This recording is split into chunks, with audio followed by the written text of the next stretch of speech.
What's up, everyone? Welcome back to the Notre Dame, Indiana. Well, this is the inaugural version of our call-in show here for the playoff game between my Notre Dame Fighting Irish, Jeffrey's Indiana Hoosiers. We're just so excited about this game, and we wanted you guys, the fans, to hop in and have your say. Jeffrey, what were you thinking? After the Northern Illinois game, and like no one knew quite how good Indiana is, no one thought this would be the matchup, and it's fun for the state of Indiana, and it's fun for college basketball to have this in-state rivalry back on the big stage. Oh, absolutely. I mean, I think it's hilarious that some people on social media, which people on social media, they're gonna say whatever they want, some of the most ridiculous things. It's all good, but like they were saying that Notre Dame Indiana was the worst matchup. I'm like, okay.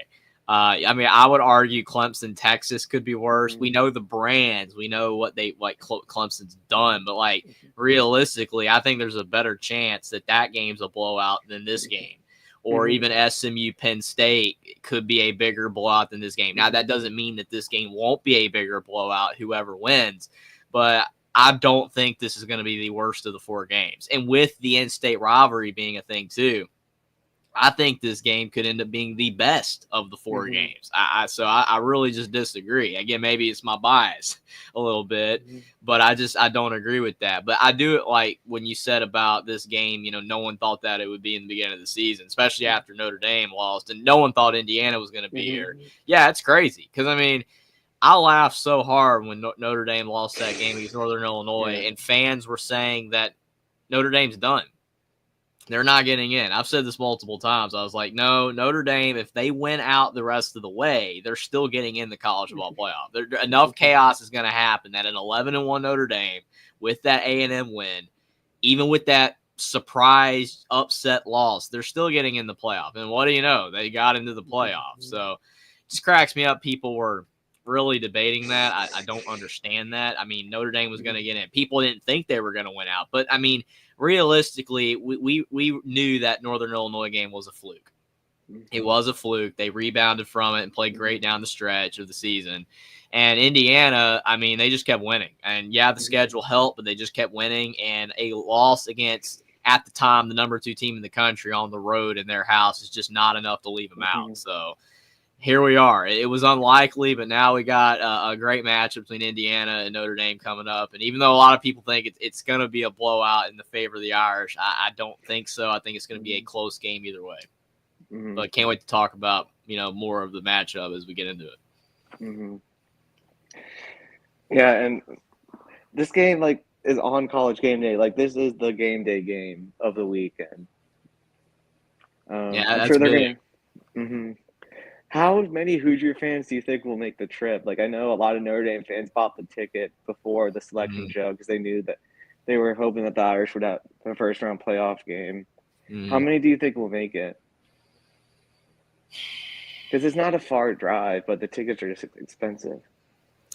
Yeah, that's a good question. I mean, because I do think that if the tickets were cheaper, that there would be more Indiana fans there, and because of the proximity.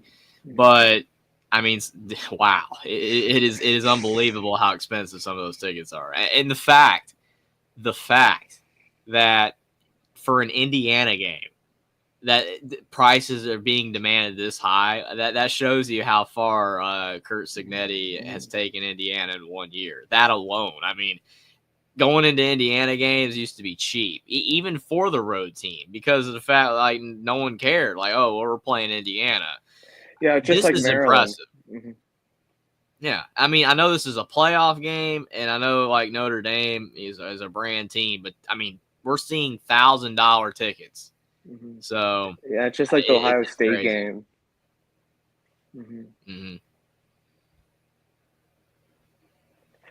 So we want to hear from you guys. We want to hear from the fans.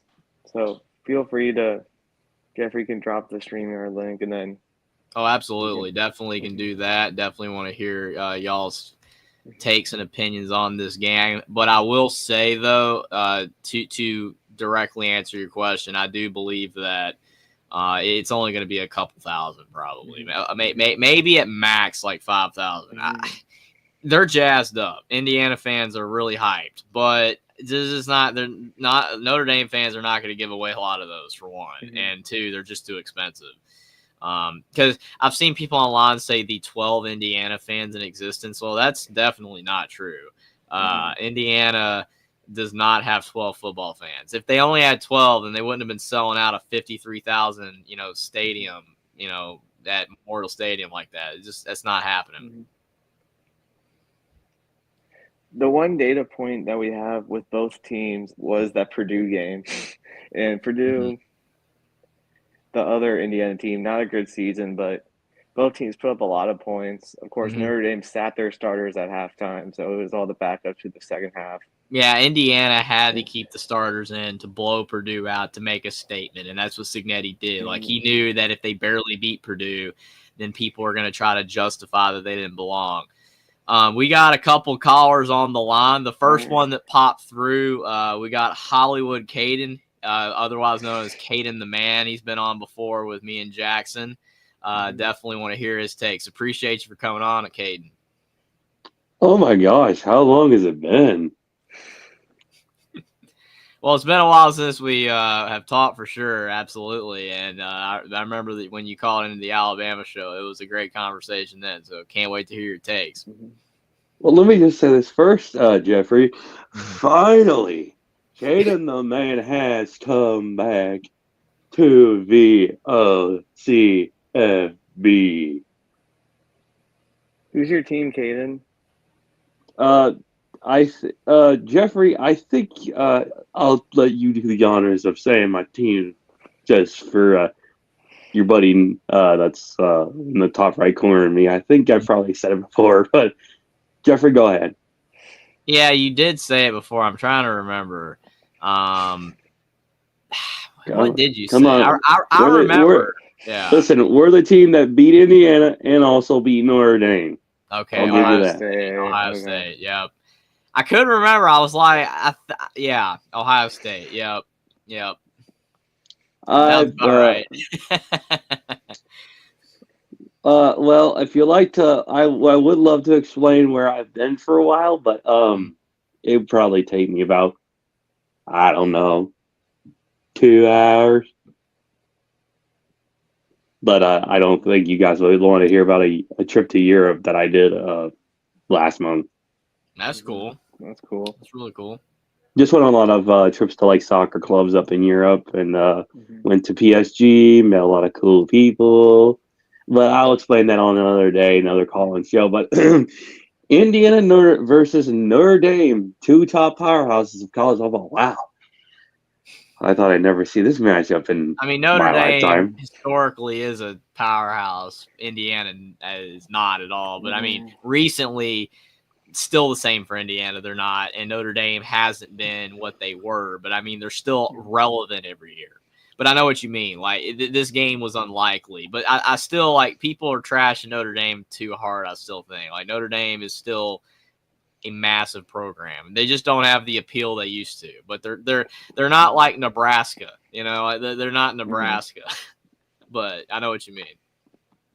I agree with your point there, Jeffrey. And Ohio State has 33 wins over Notre Dame for the last 20 years.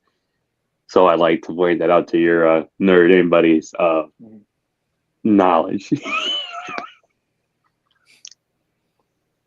33. I don't know what you're saying, man. But okay. 33 years in a row. I think it is 33 years or 30. We have the most wins over you in the last, 10, 15, 20 years?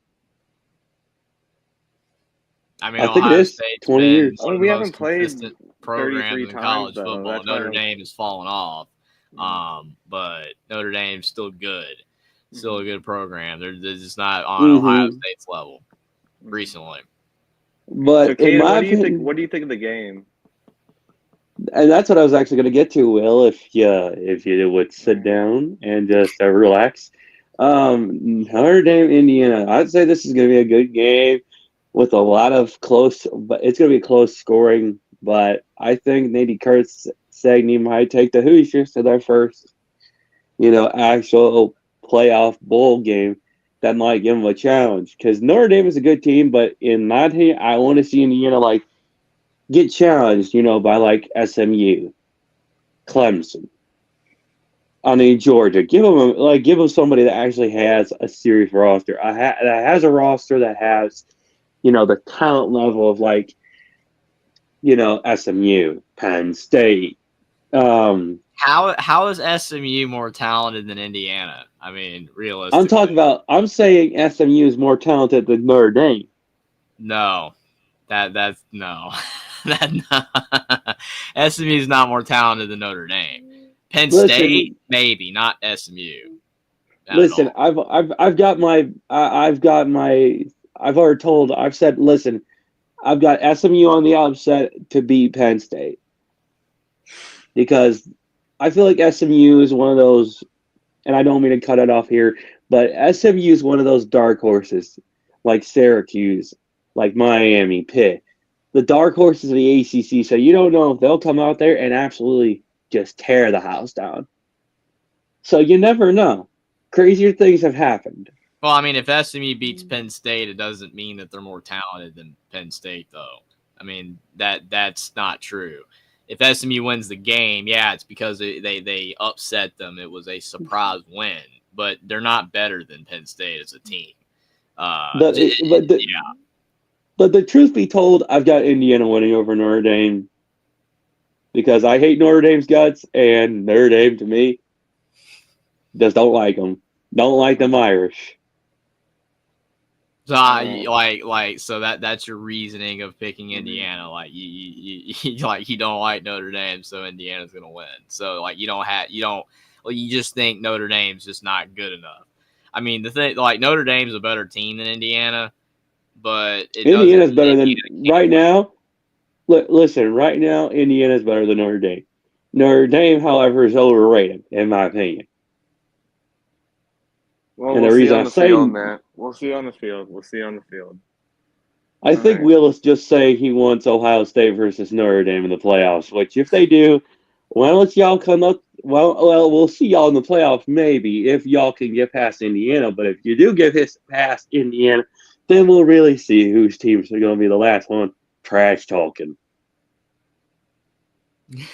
Well, I mean, the thing is it's kind of like with Clemson and Alabama are playing every year. I don't really think people want to see a Notre Dame Ohio State game in the playoff.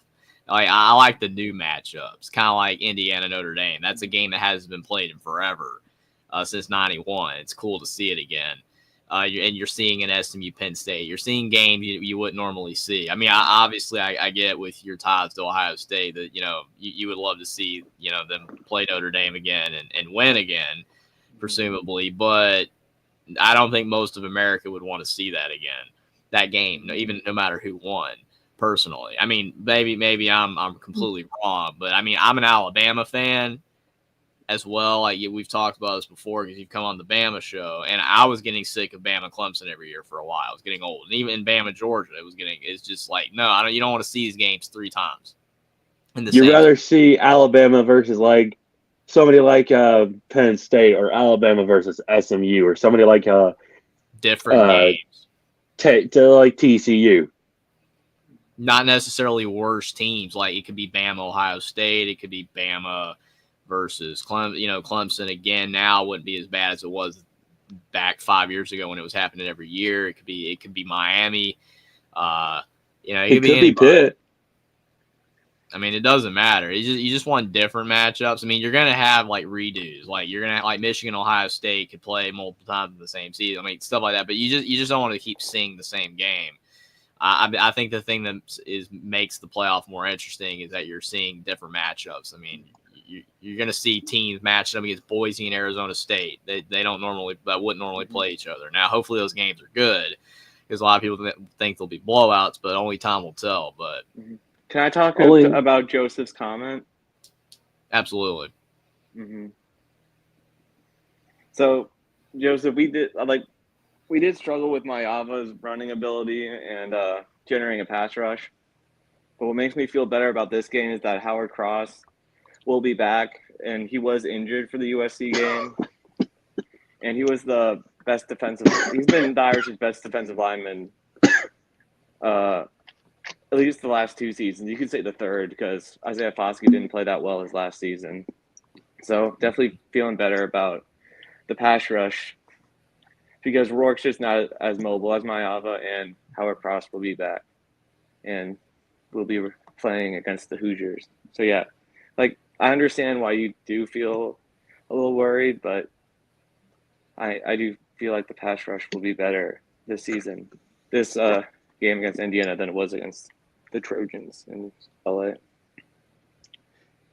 And I would like to point out, I would love to see Ohio State versus Georgia again in the playoffs because they owe us one. Well, I mean, the thing is that the funny thing about if that game happened, both teams are worse than the year that they played. So it's going to be interesting to see what would happen. Like Georgia's worse this year than they were that year, and Ohio State's worse this year than they were that year. So I wouldn't say we're worse than what we were. I just say, and this is my opinion, and people can call me out for this, but I say we still need a little bit of improvement.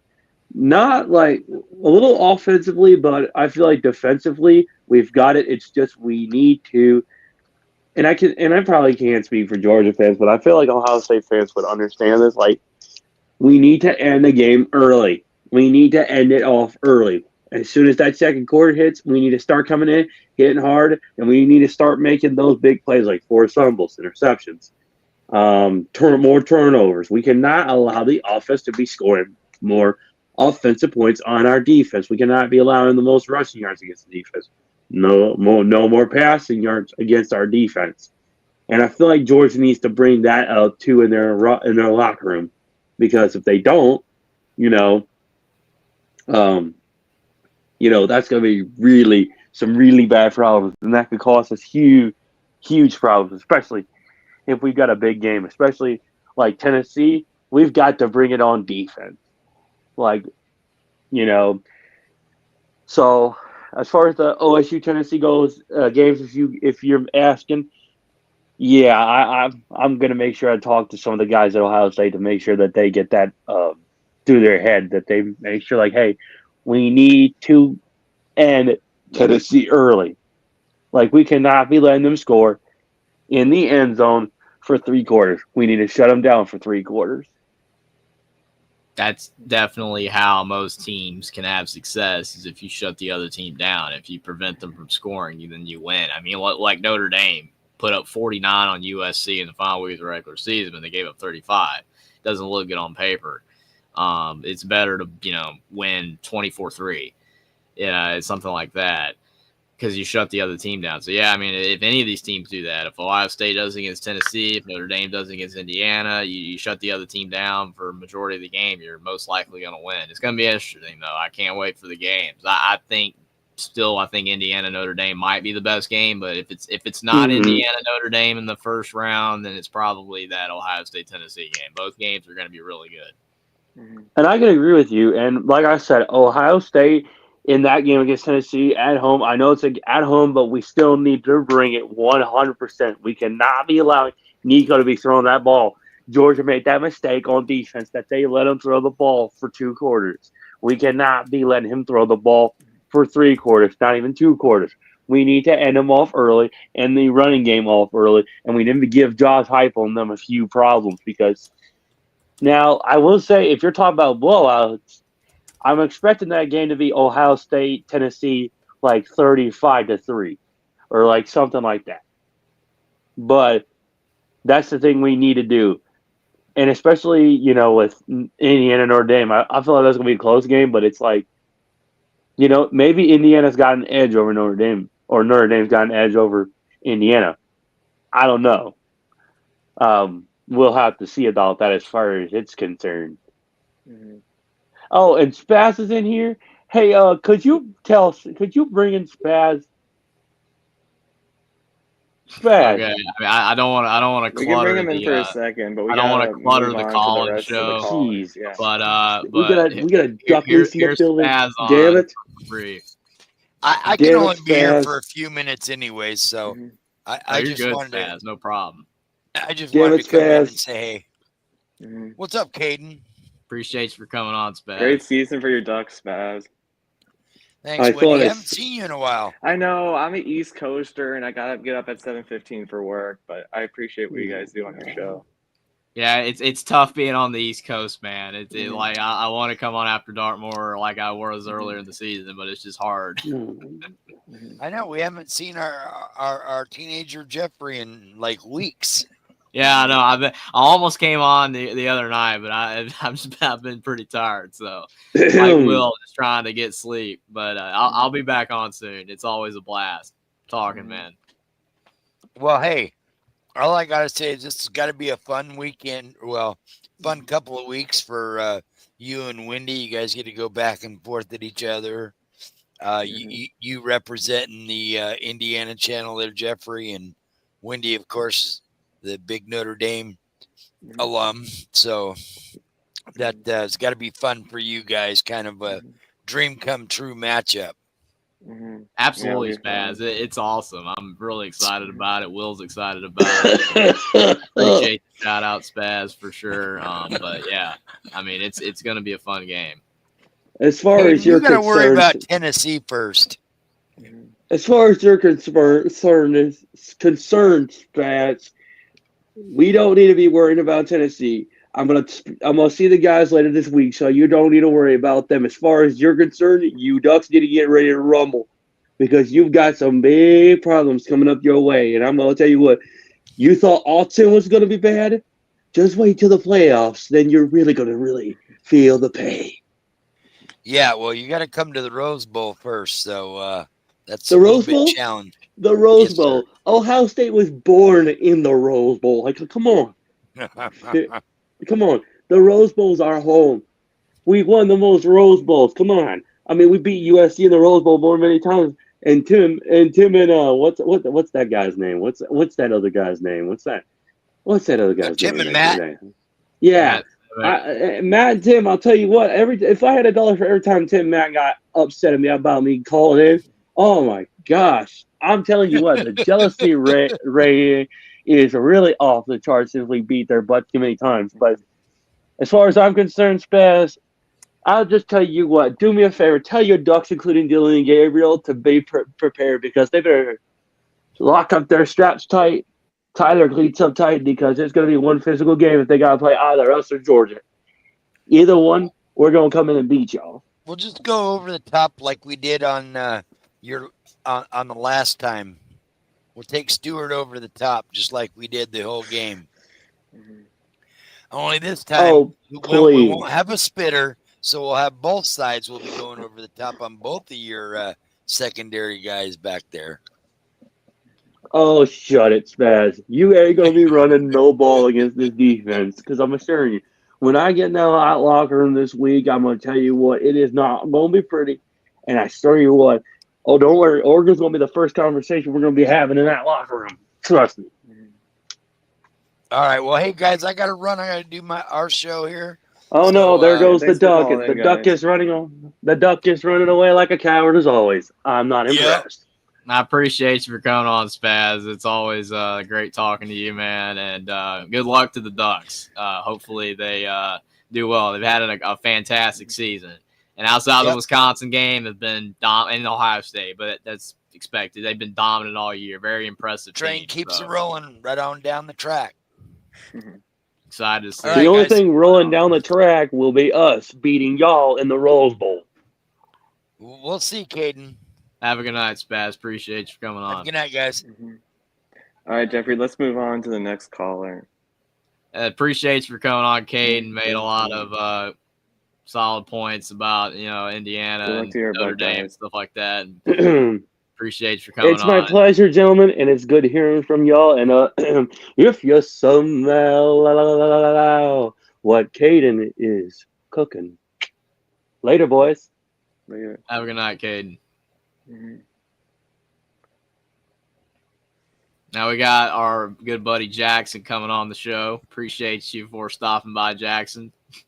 Oh, thanks for having me on, gents. How y'all doing tonight? Doing good, buddy. What do you think of our game? I think it's pretty cool seeing a Notre Dame home game not being on NBC for the first time since November 17th, 1990. That's like, it's just like, I don't even, it just feels so surreal. It's like not seeing Ohio State, Michigan on ABC for the first time in your life, like in 2017. That's what it kind of feels like to me. Yeah, I do think it's so ironic about that. Like I talked about with Bark the other night about the whole NBC thing where Notre Dame and Indiana back in '91 playing on NBC was like their first game or whatever on there. And then now it's like their first home game on ABC since the 80s playing against Indiana. It is ironic. I mean, you wouldn't expect that to happen, but, you know, wild coincidences do occur. And that is definitely a wild coincidence. Yeah, my dad was at that game, and Al Golden got the game-winning touchdown for Penn State, and he's the D coordinator at Notre Dame now, which is funny. Yeah, so full circle moment. Oh man. So Jackson, like looking at the Indiana Notre Dame matchup in both teams, I mean, what do you think are like the key, keys to the game, key matchups? Like what are you seeing from both teams, and like what would determine a win or a loss for either I think team? Notre Dame is just gonna have to keep doing what they've been doing since that loss to Northern Illinois, not to mend the reality. Just keep winning, and I think Indiana's gonna have to make sure they don't have a bunch of turnovers. They're gonna have to make some magic. And one of the storylines is, can Notre Dame win the big game in the postseason for the first time since 1993? I mean, technically, Jackson's not wrong. I mean, that's why there are probably some people that are backing Indiana. That's why, even though people are, laughing at some of, Caden the man's outrageous takes is in their opinion. I mean, he is in a way, he makes a point about, I guess, Notre Dame being overrated. Now, are they overrated this year? I don't think they're overrated this year. But Notre Dame's been overrated in the past because they've been hyped up a lot, and then they fall apart. They choke. I mean, that's why we make fun of Miami. That's why we make fun of Texas A&M, because they're always overranked, and then they suck. Notre Dame's never really been that bad, but they've had a lot of seasons, even since I've been watching football, where they've been hyped, and then they playing in the big game at the end of the season, and then they just get blasted off the field. The difference, though, this is not a game like Notre Dame's going up against Georgia right now. They're going up against Indiana. And Indiana is the underdog. Yes, this is a big game, but this is a game Notre Dame is supposed to win. If Notre Dame loses this game, I don't think it's them losing the big game like they've always lost. I just think they just lost, it's like Penn State going down to Indiana. It's an upset loss instead of them going down to Ohio State and in previous years Michigan every single season and going 10-2 basically. They just can't win those big games against those big teams. But I don't look at Indiana in the same ballpark, even though I'm a fan of Indiana. I don't. I mean, they're having a remarkable year, but if we see Indiana do this in years to come, and they're consistent and they're winning 9, 10, 11 games year in and year out for the next 5, 6, 7, 8 years under Cignetti, then I'll think like, oh, when Indiana's playing a team like Notre Dame, that hey, this is a big matchup between two really, really great programs and great teams. But it's just kind of hard to say that when you're talking about an Indiana team that before this season was nothing. This is a 1-year deal. If Indiana beats Notre Dame, it's a upset loss. It's not Notre Dame choking again in the big game. I don't look at it that way. Now, again, some people would, but I don't look at it that way. Yeah, it's just funny that the captain of the '93 team, Bryant Young, his son Bryce is on this team, and he's, as a freshman defensive lineman, has had a great year on special teams, blocking punts, which could be a factor in this game. But of course, Indiana had their struggles on special teams against Ohio State. We'll see if that happens again. But this is I like will kind of say this that could be a Notre Dame's full circle atmosphere moment. Notre Dame's atmosphere won't be as crazy as that Ohio State atmosphere, most Well, likely. I mean, it's a night game though. I mean, Notre That's Dame true. fans, I will give it that. That's yeah. true. Notre Dame fans at night, the Yeah. wine and cheesers don't come out at night. They only come out during the day. So It's true. I yeah. will give Notre Dame that, absolutely. But Yeah. that Ohio State atmosphere, I mean, Ohio State sometimes has a not somewhat overrated of an atmosphere. Some of their games are not great. We talked about that before, but when they played Indiana, oh my gosh, like watching that game on the TV, the fans were it was just ridiculous. Like you couldn't hear anything. I mean, literally, Indiana's offensive linemen said they couldn't hear anything all game. They couldn't hear nothing. So I just don't think that the Notre Dame atmosphere is going to be that bad. It's going to be hard. I'm not saying, but I think it's going to be closer to what Indiana faced against Michigan State than Ohio State. I think it's somewhere in between. Michigan State is a pretty decent atmosphere that was actually pretty loud at the beginning of the game, and then once Indiana blew the doors off of them, they shut down and walked away and left at halftime. But this is the first season I've ever seen Indiana do that to anybody, which was amazing. But Ohio State was crazy. Responding to Troy's comment, I mean, I think it's the sons of the wine and cheesers that drink all day and are like passionate and are like yell all day. I mean, that's kind of, so you're kind of right, Troy. I think it's a lot of it's the sons of the wine and cheesers. Honestly, I just think it's insane that you go to a football game and you're not going to be loud. Like you're gonna like oh, you can't stand up, like when you first explained this phenomenon to me, Will, because I mean, the thing is, the more I think about it, I think I'd seen it before online, but it never really I never thought about it. I was just like, what? And then like you went into the full breakdown. You gave me the scoop, and I was just sitting there like mouth agape, like what am I hearing right now? I mean, this is a travesty to college football to have that. Like go to a game and be loud. You know what I'm saying? Be loud. Show up. You know, no. You cannot go to a game and be quiet. It's like good grief. Oh man, it'll be interesting to see what happens in the Notre Dame Indiana matchup. Like, I would like to see Notre Dame win this one. No offense to Indiana, but it's like I just want to, because if they win against Indiana, a huge thing will be carried off of Marcus Freeman's back, and it's going to show everybody, you know, Marcus Freeman can do what Brian Kelly couldn't. Brian Kelly and Charlie Weiss, Ty Willingham, Davey, none of them can win the big This is a big game for both programs because, if Notre Dame wins, it does make Freeman look better. It makes Notre Dame look better unless they get blown out in the next game. I don't see that happening, but that would be the only way that would kind of negate a win over Indiana. But then you look at it on the Indiana side, and a win over Notre Dame would make people actually be like, okay, Indiana wasn't a fluke. Because there's still people saying this is a fluke. I don't really see how you could see it's a fluke. I mean, looking at Indiana's season, where is it a fluke?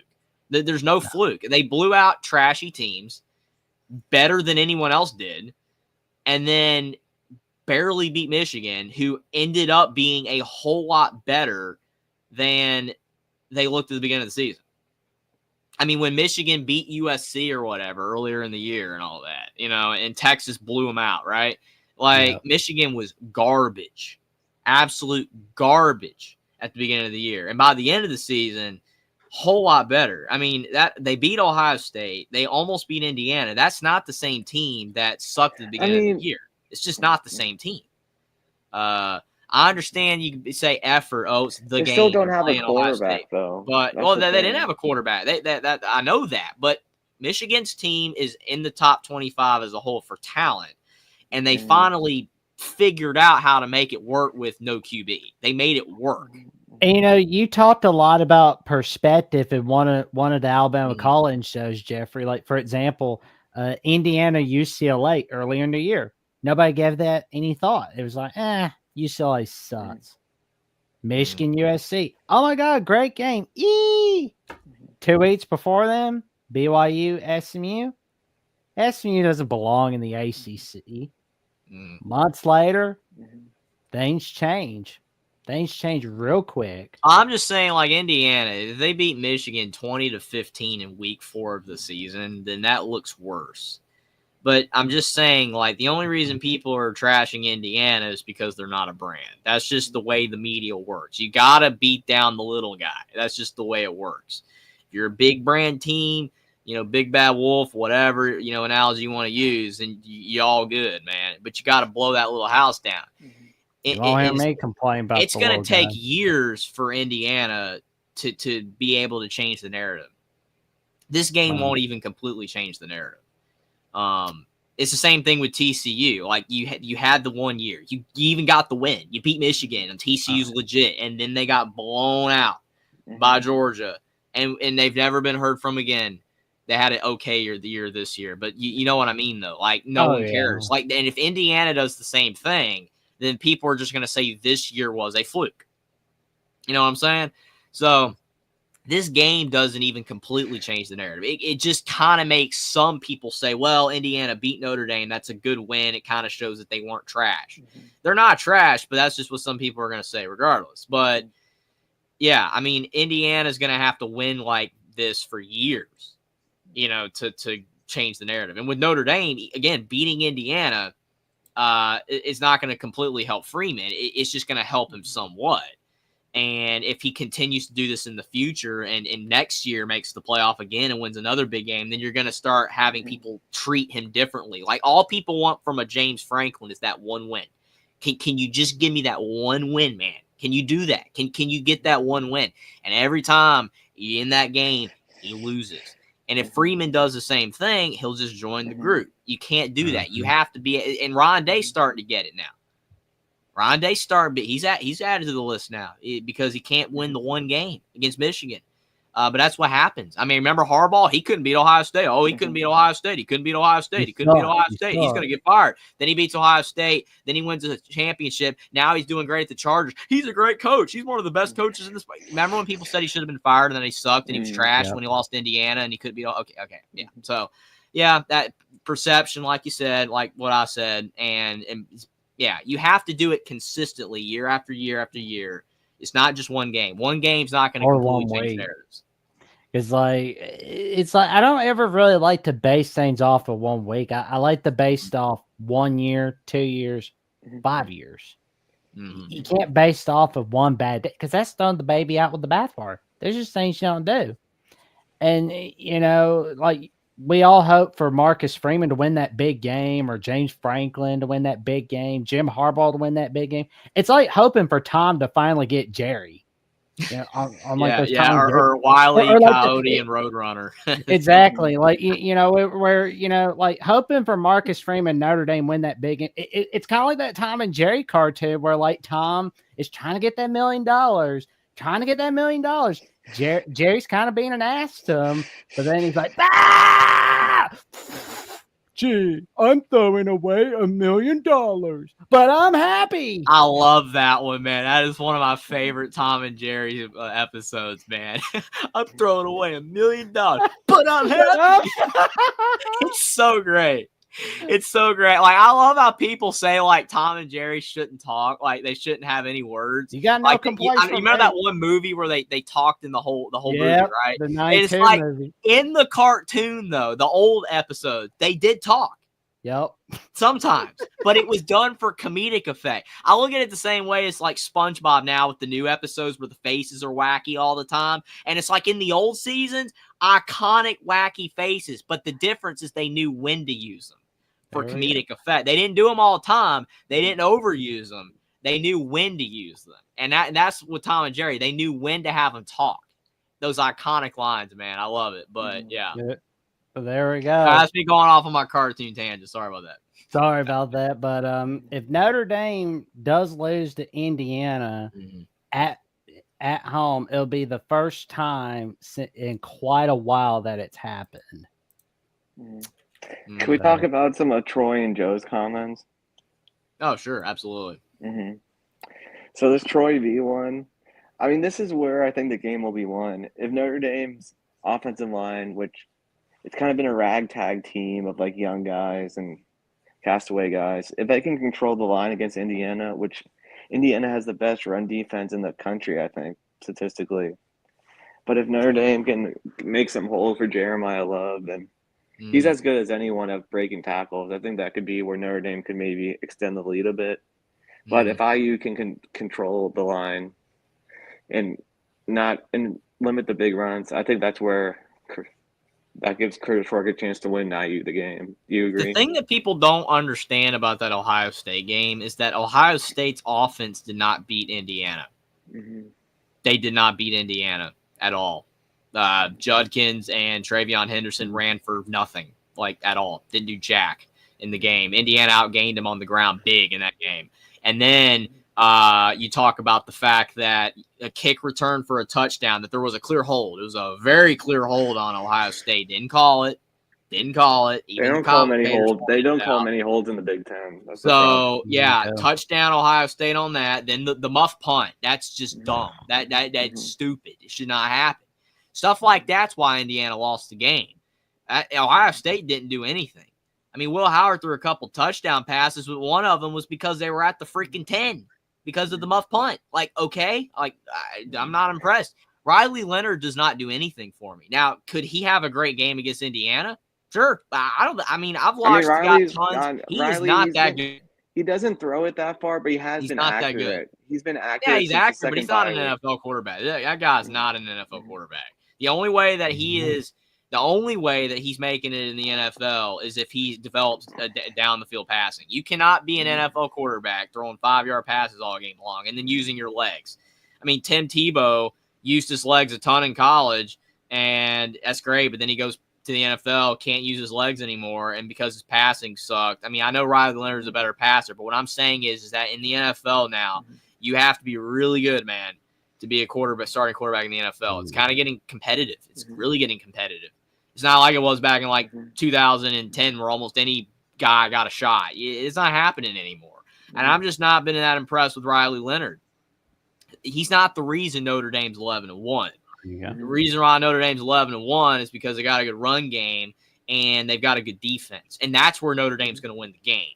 Notre Dame's going to win the game if they force Indiana into turnovers, which absolutely could happen. Rourke's been great, but when he's been pressured, he makes mistakes. That's the thing. Like with Riley Leonard, that's where Notre Dame's going to win the game. I don't think that Notre Dame's offense is going to have a field day. I don't, because Indiana's done a good job stopping run all year.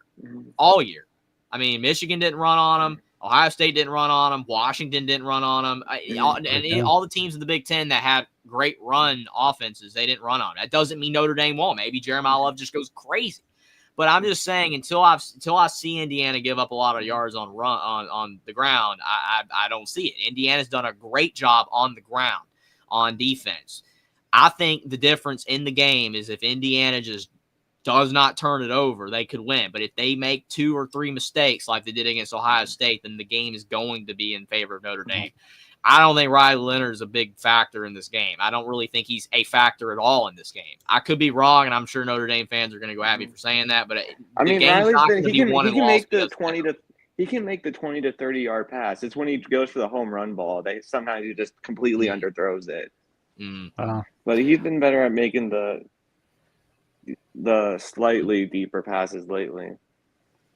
I'll say this: Riley Leonard's top 10 for Heisman. That's what Brandon Frost says. I mean, he was in the honestly, the Heisman race has not been that exciting this year. There's really, I mean, it's been down to basically 4 guys all season, and everybody else was like way below. I mean, Rourke is 5th for Heisman, and he actually had a good season, but was a distant 5th. Or 6th, depending on the betting service or whatever, or the list. He's either 5th or 6th, and he's way behind the other 4. But now it's just Genty and Hunter, and I think it should be Genty. I've said that for weeks now. But the Heisman race, it wasn't this stacked list. You know what I'm saying? It was these top 4 guys, and then it was just a cliff behind. Like Will Howard, Riley Leonard. No, none of those guys were anywhere close to the Heisman race at all. Not even close. They did nothing to be Heisman winners. They weren't even close. And I don't even think Rourke was close. The only reason why he was closer than the other 2 is because he had less interceptions and more touchdown passes. That's it. Because Will Howard's pretty much actually between the 3 of those guys, he was the worst. He threw a lot of interceptions. Oh, yeah. Riley Leonard took care of the ball more, but he has way fewer touchdown passes than Rourke. I mean, it's because he runs it. It's because he There we runs go. it in when he get. I mean, he runs it in when it's close. He's not going to pass when it's close. Well, absolutely, Like a but lot I of mean, other like quarterbacks you do. saw Jaden Daniels when he, won the Heisman. Like, yeah, he had a lot of rushing stats, but he had a lot of touchdown passes. He had a lot of touchdowns. You have to. Riley Leonard has no shot to even be in the Heisman conversation, even if he is. We got Ryan here. Ryan for There Bell, you Notre go. Dame writer. Oh, there you go, man. Yo, what's up, guys? Appreciate you calling in, man. What are your thoughts on the game? So I was being for most of this week I've been kind of even keel, unlike a lot of other Notre Dame fans. I think it's going to be an absolute shellacking of Indiana and South Bend. No, I had a pretty common ground. I think Notre Dame could win 10 by 10, 14. I think my score prediction was 38-28. And I think it's more of like a touchdown game. Kind of reminds me of like how the Louisville game will go. It's kind of how I expect it to go.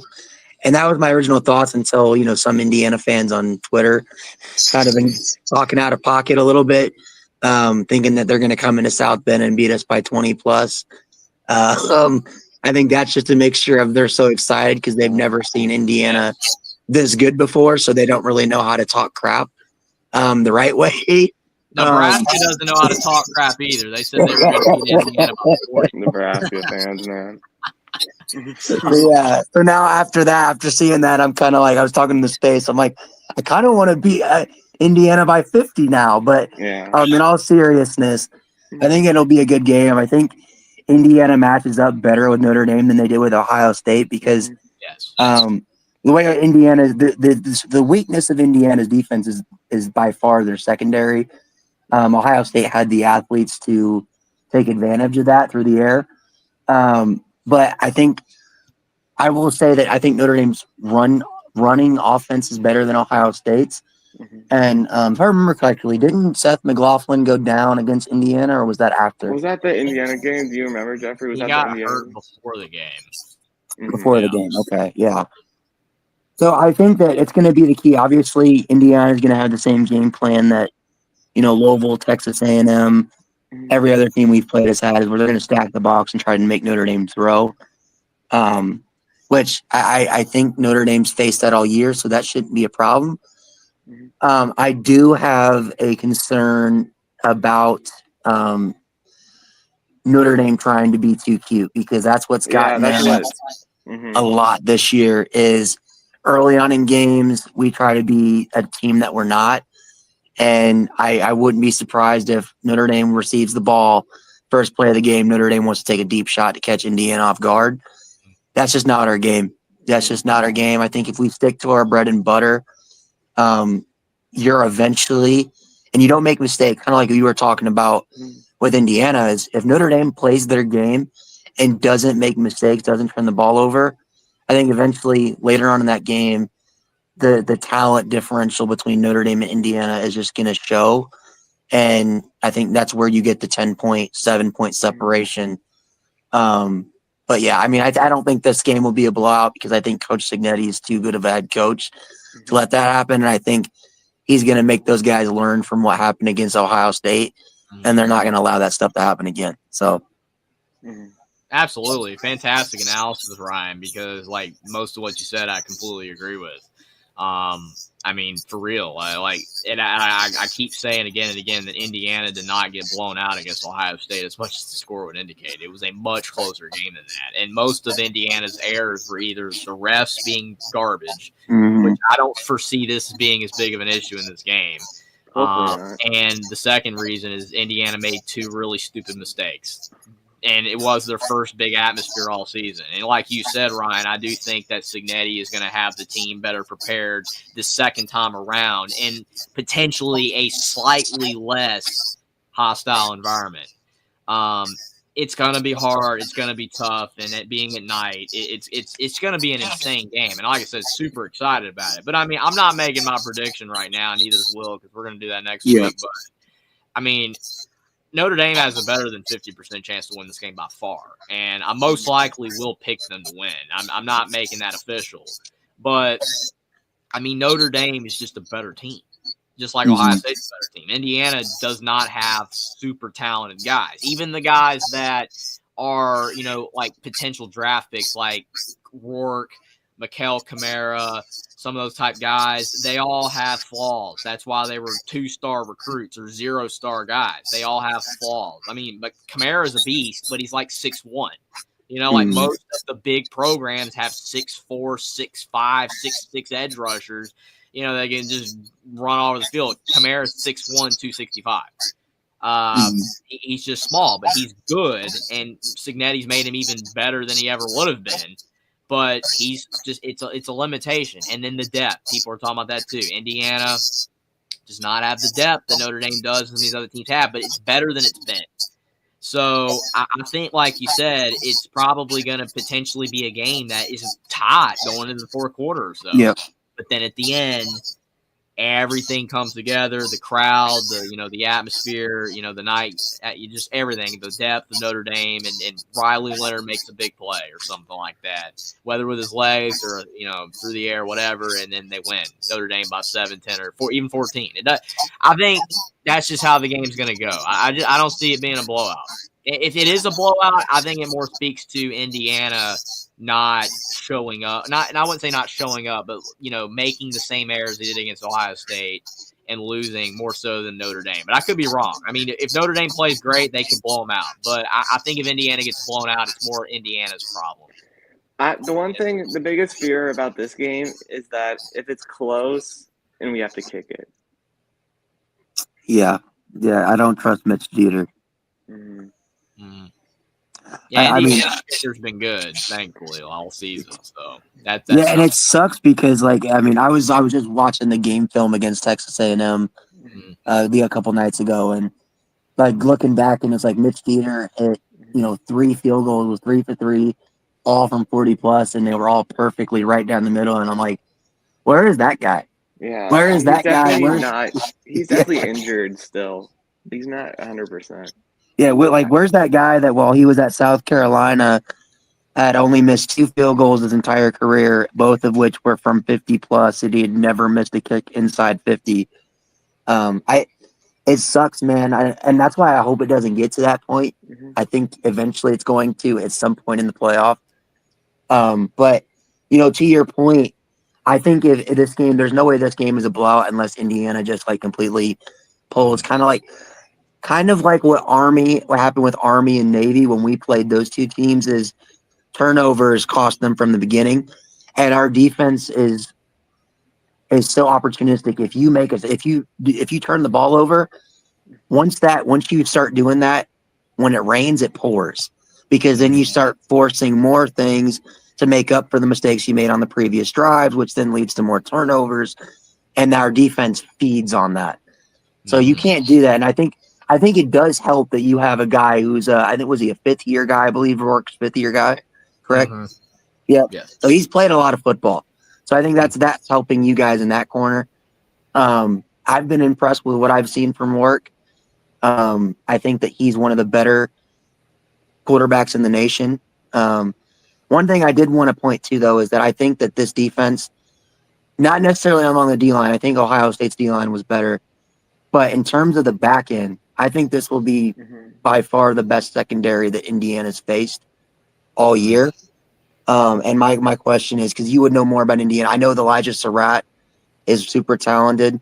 Do you believe that they have the weapons at receiver to be able to, consistently get open on a consistent basis against Notre Dame secondary? It's a great question, because I do think that, unfortunately, Indiana doesn't have a bunch of guys that are super fast at receiver, that can go downfield with it. And I think that's a big issue Notre Dame's had for a long time, too. Me and Will have talked about that for a long time, about wide receiver speed. What Indiana does have, though, is a couple of slot guys that catch a lot of short passes that can run with it. Miles Cross, especially Keyshawn Williams. Keyshawn Williams has been fantastic. I mean, his punt return against Michigan is why they ended up winning the game, because Indiana was on the ropes, and then he just broke tackles and went crazy on that punt return. But he's caught a lot of catches out of the backfield, or in the backfield, it's just short passes, and he's gone 40, 50 yards with it. But Indiana doesn't have a lot of receiver speed over the top.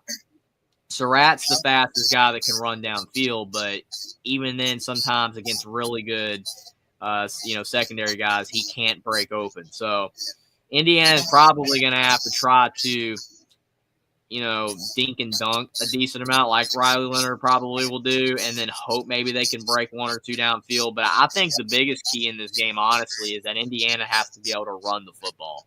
If Indiana can run the football on a consistent basis and make Notre Dame have to care about the run game, then that will open up Indiana's ability to be able to pass the ball. Because, unfortunately, why Indiana ended up, succumbing in the end ultimately to Ohio State by as much as they did is because once Indiana abandoned the run game, which they were having success with and was passing on every single down or trying to pass on every single down, it didn't work because Ohio State was just blitzing and blitzing and blitzing. And Indiana's O-lines actually ranked pretty well this year in pass blocking, but when you're going up against those great D-lines, it's just going to wear you down. So I just think, like, for Indiana to have a shot, the game's got to be close. It's got to be lower scoring, and they have to be able to establish the run to be able to set up the pass. And if that doesn't happen, then it could be an issue. But, yeah. Ryan, go ahead, Will. One more question. How bad is Kingston's injury? Do you know if he could be back for the Georgia game if we win, or is he going to be out for the rest of the playoff season? KVA? Yeah. Yeah, no, he's most likely done for the season unless we were to make it to the national championship. Oh, okay. It's a lot worse than what we thought. It did look that bad against USC, but I after was I believe the third or fourth quarter, he was on the sideline. He had a huge, hefty ankle brace on, so it's not looking good for KVA. But I mean, it's nice because we do have that depth at linebacker with Bowen, Snead, and Osbury, so it's not that big of a loss. But I mean, KVA he's definitely an elite guy at linebacker. One thing I did want to point out, though, I know that I think one of you guys had said Riley Leonard. You didn't think he was going to be a big impact. I disagree a little bit because this is my thing, and this is saying a lot because. Will's known me for a little bit. I'm one of the biggest, as a Notre Dame fan, one of the biggest Riley Leonard non-believers. I've been on that train for a long time, but even me, for me to admit that we are where we are because of Riley Leonard, not all, mostly, but there's a decent amount. If we had Sam Hartman on this team, Notre Dame is a 3-loss team. We might beat NIU, but we're a 3-loss team. We sure as heck lose to Texas A&M. We sure as heck lose to Louisville. And there's probably another third game we lose because the difference between Riley and Sam is Sam was a better passer, but he did not fit our offense because he was literally a statue in the pocket. Riley's ability to run, and he arguably might be the best running quarterback in all of college football. He's up there with like Jalen Daniels and Jalen Milroe in my opinion. If we don't have that, the ability to get away from sacks, run away from sacks, have that 6'4" frame where he can have a guy over his neck and somehow Houdini his way out of it. That we didn't have that the last few years. And I think that he's a big key. Now, the lack of the passing ability is what cost us against NIU. It can cost us in terms of having a legit passing game. But I think he fits better with Notre Dame's offense, and you've seen him start to actually learn his role with Mike Denbrock's offense. And that's why it's so frustrating for me because that's why I'm a big detractor of Riley Leonard because I can see the potential he has, and I see why last year, NFL scouts were drooling over this kid because he's got the height, he's got the build, he's got the arm, he's got the legs. He just has never fully put it together.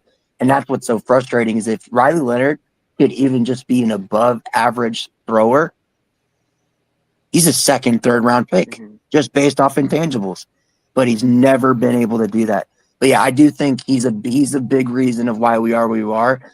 Because if we don't have a running quarterback, I'm telling you, this offense would look even worse than what it is right now.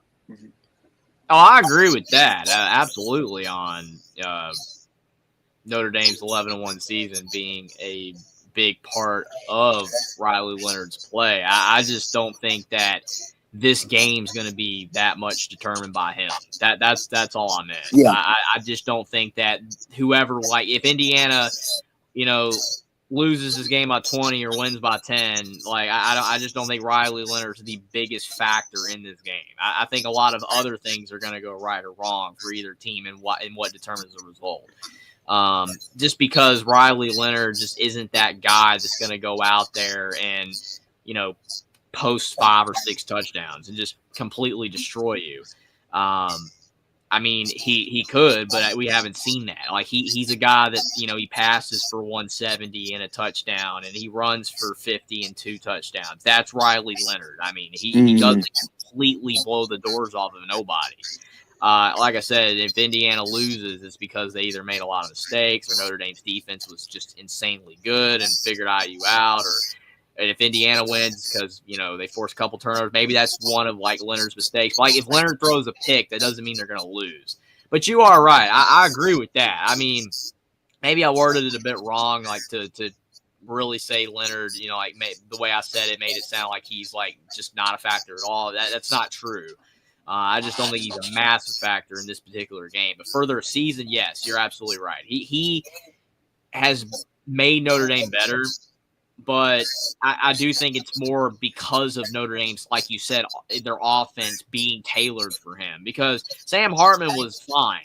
It's just that I still to this day don't understand why Notre Dame added him. I don't even get it. I mean, because like you said, he didn't fit the offense. It didn't make any sense. I think Riley Leonard's in a situation where Notre Dame makes him better because of how they're playing and using him versus actually, like, Riley Leonard is just this guy that is so great and fantastic and top 10 pick stuff, because he is very flawed, got a lot of issues. I just think Notre Dame's made him better, whereas Notre Dame made Sam Hartman worse. Yeah, and that's why, like, I and I'm sure Will agree with me. Notre Dame is at its best when they have a guy like a Deshaun Kaiser. A guy that can beat you through the air, but it can also is mobile enough to beat you with his legs. Even a guy like Ian Book, who Look, for whatever reason, Ian Book gets a lot of hate from Notre Dame fans. Well, I don't know why. It's because Kelly, like, propped him up to be, like, as good as, like, Brady Quinn and Tony Rice. Ian Book was a part of, like, Notre Dame's most relevant team in the last 15 years. So that's good. They were good. You don't become the winningest quarterback in Notre Dame history and have, like, almost all the Notre Dame quarterback records and not be a good quarterback. I thought I'm an Ian Book stan. Like, I feel like if you would have put Ian Book on this team, we'd be a lot better than what we were with 2018 and 2020. I just don't think he necessarily had the coaching, and necessarily the players around him, the team around him necessarily to compete. But yeah, going back to the Indiana game, again, I think the key for Indiana is you have got to stop the run. You have to stop the run at all costs.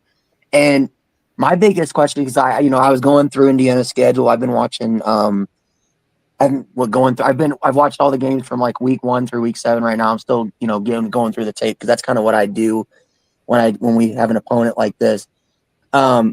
I don't know, and this is my question to you, has Indiana faced a quarterback as mobile as, Riley Leonard to this point in the season?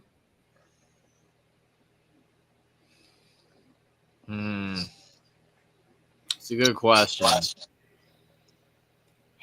Will Howard doesn't really run. I'm thinking Alex Energy, maybe. I don't know if he necessarily played much against you guys. Raiola didn't really run either. I mean, Charles, but he doesn't really run either. Yeah. I mean, the Northwestern quarterback kind of ran a little bit. Loach or Lau, however you pronounce it, Jake Loach, that guy. I mean, he ran a little bit, but not really. I mean, honestly, not really. Because that's one thing I would be concerned about. If with on the Indiana defensive side is, well, I don't think Riley will be the reason that Indiana loses. If you don't key in on the those read option plays and those RPO plays where Riley can choose to run or not, that you can get in a lot of trouble there. Because then you start worrying about Riley taking off, and that's when Jeremiah Love or Jadarian Price break those big runs because you're having to worry about Riley taking off. So that's where I would be really interested to see how Coach Signetti is getting those guys ready to play, because I know even Curtis Rourke, I'm not sure, I don't think he really runs that much. I know who's your guys' backup? Tavares? Tavian Jackson. Yeah, Tavian Jackson, yeah. I know he runs a decent amount, so I'm sure that, Coach Sig's probably having him run, with the team, having him, do a lot of QB runs and stuff, but nothing can compare you, especially if you haven't faced a running quarterback for the first time you play a guy like Riley Leonard. So I'm interested to see how, Indiana kind of combats that. Yeah, it's gonna be interesting. I mean, a lot of teams can't stop it. I mean, you look at like Alabama, LSU. I mean, why was that game destruction? Because LSU couldn't stop QB run. I mean, Milroe ran all over the field. That was a PK special right there. I mean, that game was hilarious. Like Jalen Milroe in that game was not even touched half the time. I mean, he was just running all over the field. And then next game against Oklahoma, it didn't do anything. I mean, Oklahoma didn't let Milroe run at all. Alabama just sucked in that game. I can't believe how bad they played.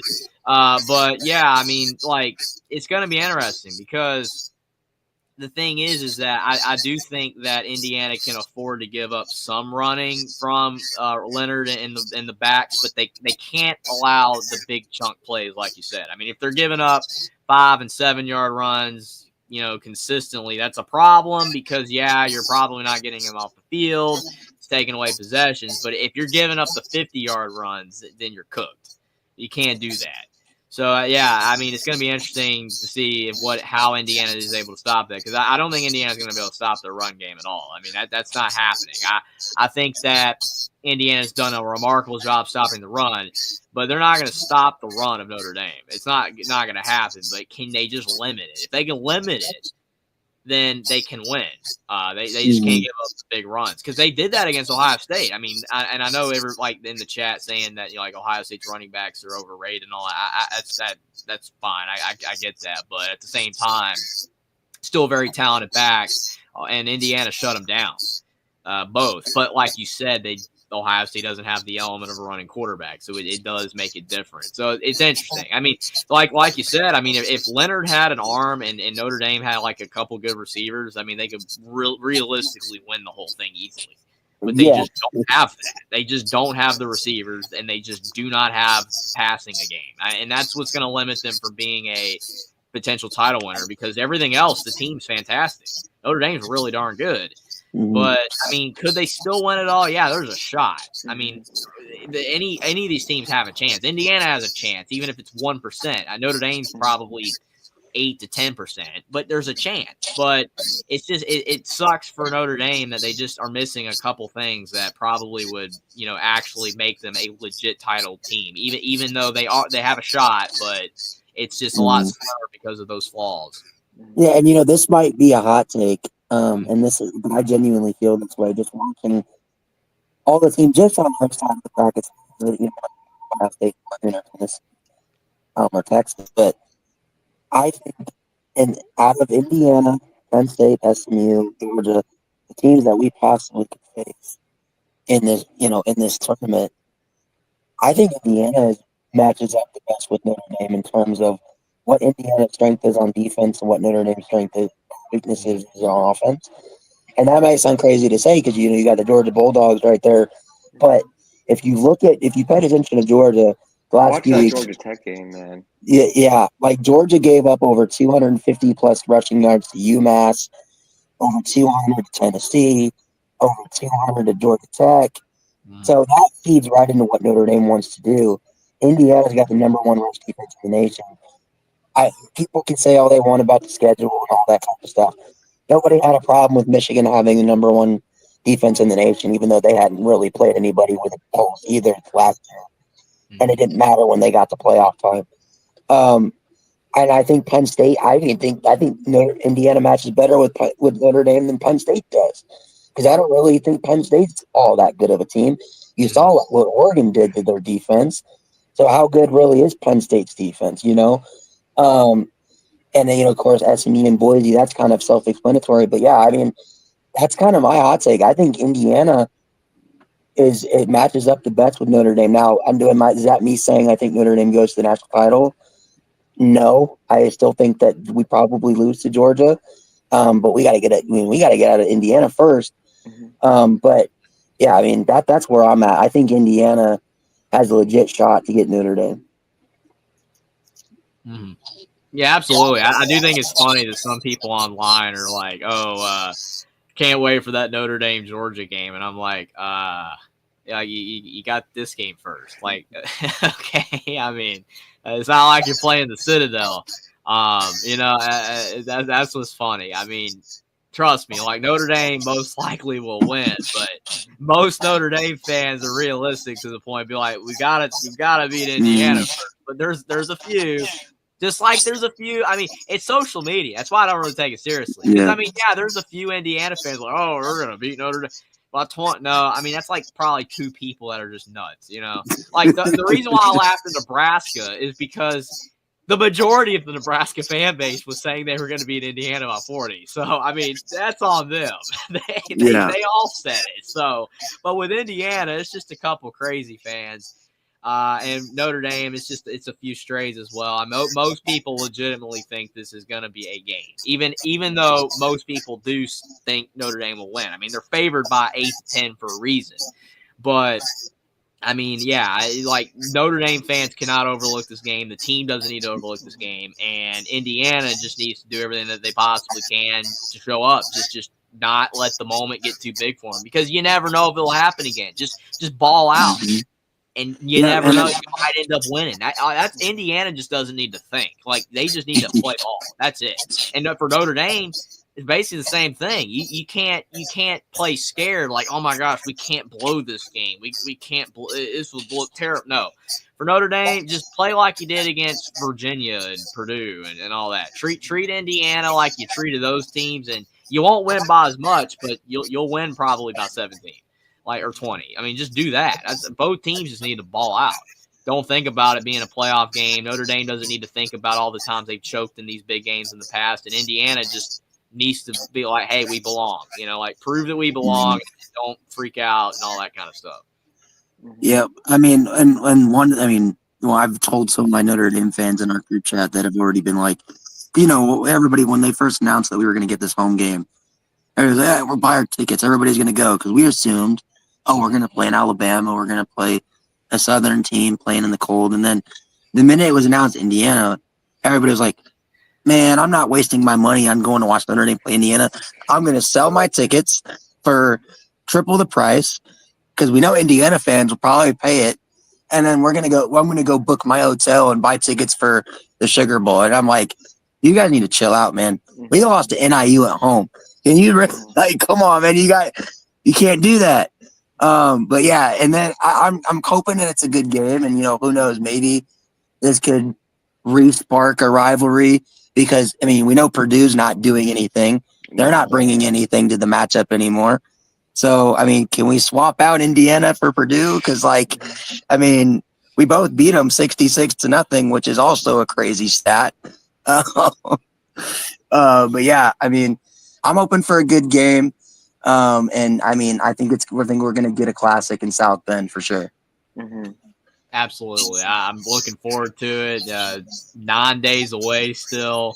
And I want the game to get here. I can't wait for it. It's gonna. I'll be there. I don't know if Will will be there. I'm gonna be there. I can't afford it, man.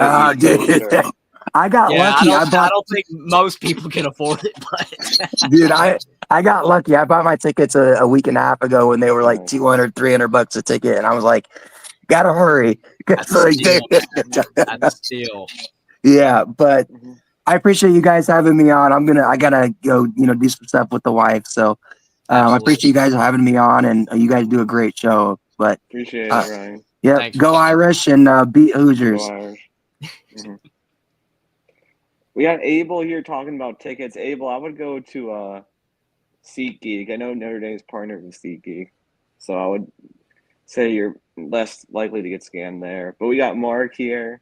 appreciate Mark for showing up in the chat. I can only imagine what's going on in here. Having a great time. We're having a great time talking Indiana and Notre Dame. It's been a very fun show. Appreciate it, Mark. But we got one more caller of the night so far. I mean, you never know. Maybe we'll have one more. But we got our final caller of the night for now anyway. Darrell MVP, the SEC legend. Everybody knows Darrell MVP for his take, especially on the SEC. So appreciate you for stopping by, Darrell. I hope they know me for the good takes and not all the ones I get wrong, but I feels like it's backwards. Nobody remembers you for all the correct things you say. No, Darrell. I've gotten, ironically, so many takes right this year. I've been right on a lot of things this year, but those couple that I'm wrong, like those 2 or 3 egregious ones that I was wrong, those are the only ones people remember. All the good takes, nope. That's the way it goes. I'll be completely honest. Maybe I know I'm in the minority in college football fan. These matchups, man, I think there's one team that's heavily favored and should be significantly, and I got the other side, which is how do they win the game? And for this game, it's Notre Dame. Man, if Notre Dame just runs the ball up the middle, it's going to be hard for me to see Indiana slowing them down. I think it's important for Indiana to come out to a quick, fast start. Maybe Riley Leonard throws a turnover. Maybe Notre Dame does just Notre Dame-y things. But, Will, how does it feel? Like, this is maybe the first time in 30 years where they're expected to win a big game. Like, how does it feel to be the hunted instead of the hunter? Honestly, I would be worried if this was a Brian Kelly coach team, but like Marcus seems to have he seemed to learn his lesson from the NIU debacle. I mean, this like from what I watch on the Notre Dame YouTube, like him like firing up the guys to get ready. They haven't been looking past anyone. I'm feeling pretty good about the game, but there is at the back of my mind, like my whole life, I'm not going to say not my whole – this is sad to say, but like my whole life I have been disappointed by Notre Dame. But I'm feeling extremely good just with how this team's played. They haven't looked past any ACC opponent they've faced. What is Freeman's biggest win? I mean, you can say the A&M game. You could say the USC game, the Clemson game. I mean, those weren't huge. Really, I mean, they're all those, I mean, are – yeah, not even. I felt pretty good after those wins. Yeah, it's weird to me because normally I don't think Indiana is one of the 10, 15, or 20 best teams in the country. They have the resume of that team, and they've done everything on the football field to prove it. I just don't believe it. I'm sorry, Jeffrey, but you're going off talent, Darrell, because that's what you're going off of, then no. And me and Mark talked about this yesterday. And sorry to cut you off, but yes, if you're going off talent, Indiana's not even in the top 25. But there are a lot of teams more talented than Indiana that either have crappy coaches or players that don't care about the program, and that's why they underperform. So then you have teams like Indiana that have less talent and an easier schedule, but a coach that is just better and committed and focused. And that's what rises Indiana above LSU, above, South Carolina, whatever, these teams that on paper are way better. South Carolina is not the best example, but especially LSU. That's a great example. LSU is a more talented team than Indiana by far, but LSU's season was garbage compared to Indiana's. Different schedules, different circumstances, but still, I agree with you, though. Yes, Indiana, by talent, is not a top 20 team, but based off what they've done in their coach, yes. But it's just impossible to compare because they don't all play the same schedules and stuff.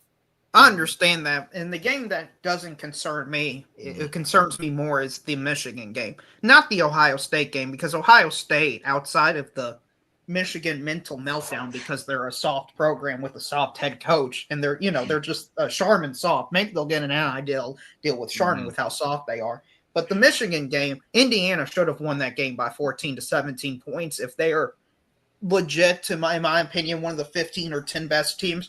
But Michigan doesn't have a quarterback and throw the football, I believe. I still believe they're on the search for him unless Bryce Underwood.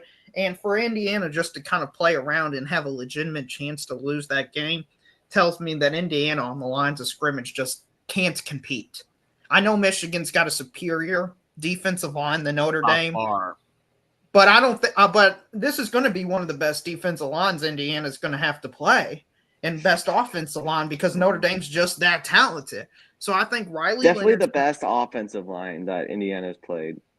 Right. I this think season. Riley Leonard's not going to have to be Superman to win this game. I think if he's just an average, if he's slightly better than Davis Warren, if he's like the 50th best quarterback in college football, seriously, I think they win this game by 14 plus points.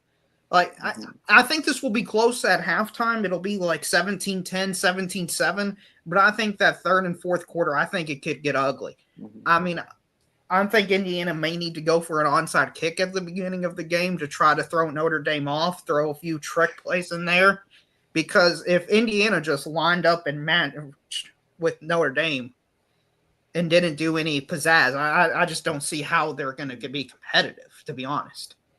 And it's not to take away from Indiana's season, and this is what I hate most about the 12-team playoff, is in my opinion, we're punishing Indiana by playing a team that's just way above them. We should have Indiana play teams that they can beat, and then in my format that I've been promoting, the +1 format, they couldn't then sneak their way into the national title game. But in this format, they're going to have to play a Goliath. Sure. I mean, yeah. Will, did you watch Always Irish's take on this matchup? I haven't gotten to him yet, but I do watch Always Irish a lot, but I haven't gotten to his Indiana preview stuff yet. Well, he was talking about, and this stunned me, he was talking about how this could be the absolute worst matchup for Notre Dame. And I'm just thinking, really? This is the worst matchup in the first round for Notre Dame football is Indiana, not Alabama, not SMU, it was because he was worried about like not having the territorial matchup. Right. I understand home field advantage and stuff and how it's a short drive away, but in terms of just the playing ability, just the teams, because in my opinion, if Indiana or these other teams want to pull off an upset, you need to be a 2022 Tennessee type team. You need to be able to score 50, 60 points a game, have explosives. And while Indiana is scoring all those points, they're not really explosive. They're just methodically beating the will out of their opponents. And I don't think they're going to be able to do that in this game. But I mean, just statistically, they're the number one run defense. I mean, that's probably part of what John said. And that is Notre Dame's strength. But I do think Notre Dame's lines of scrimmage are bigger and more talented than Indiana. So they should get a good push on both of those sides. And I think that'll be huge in Notre Dame's favor. Absolutely.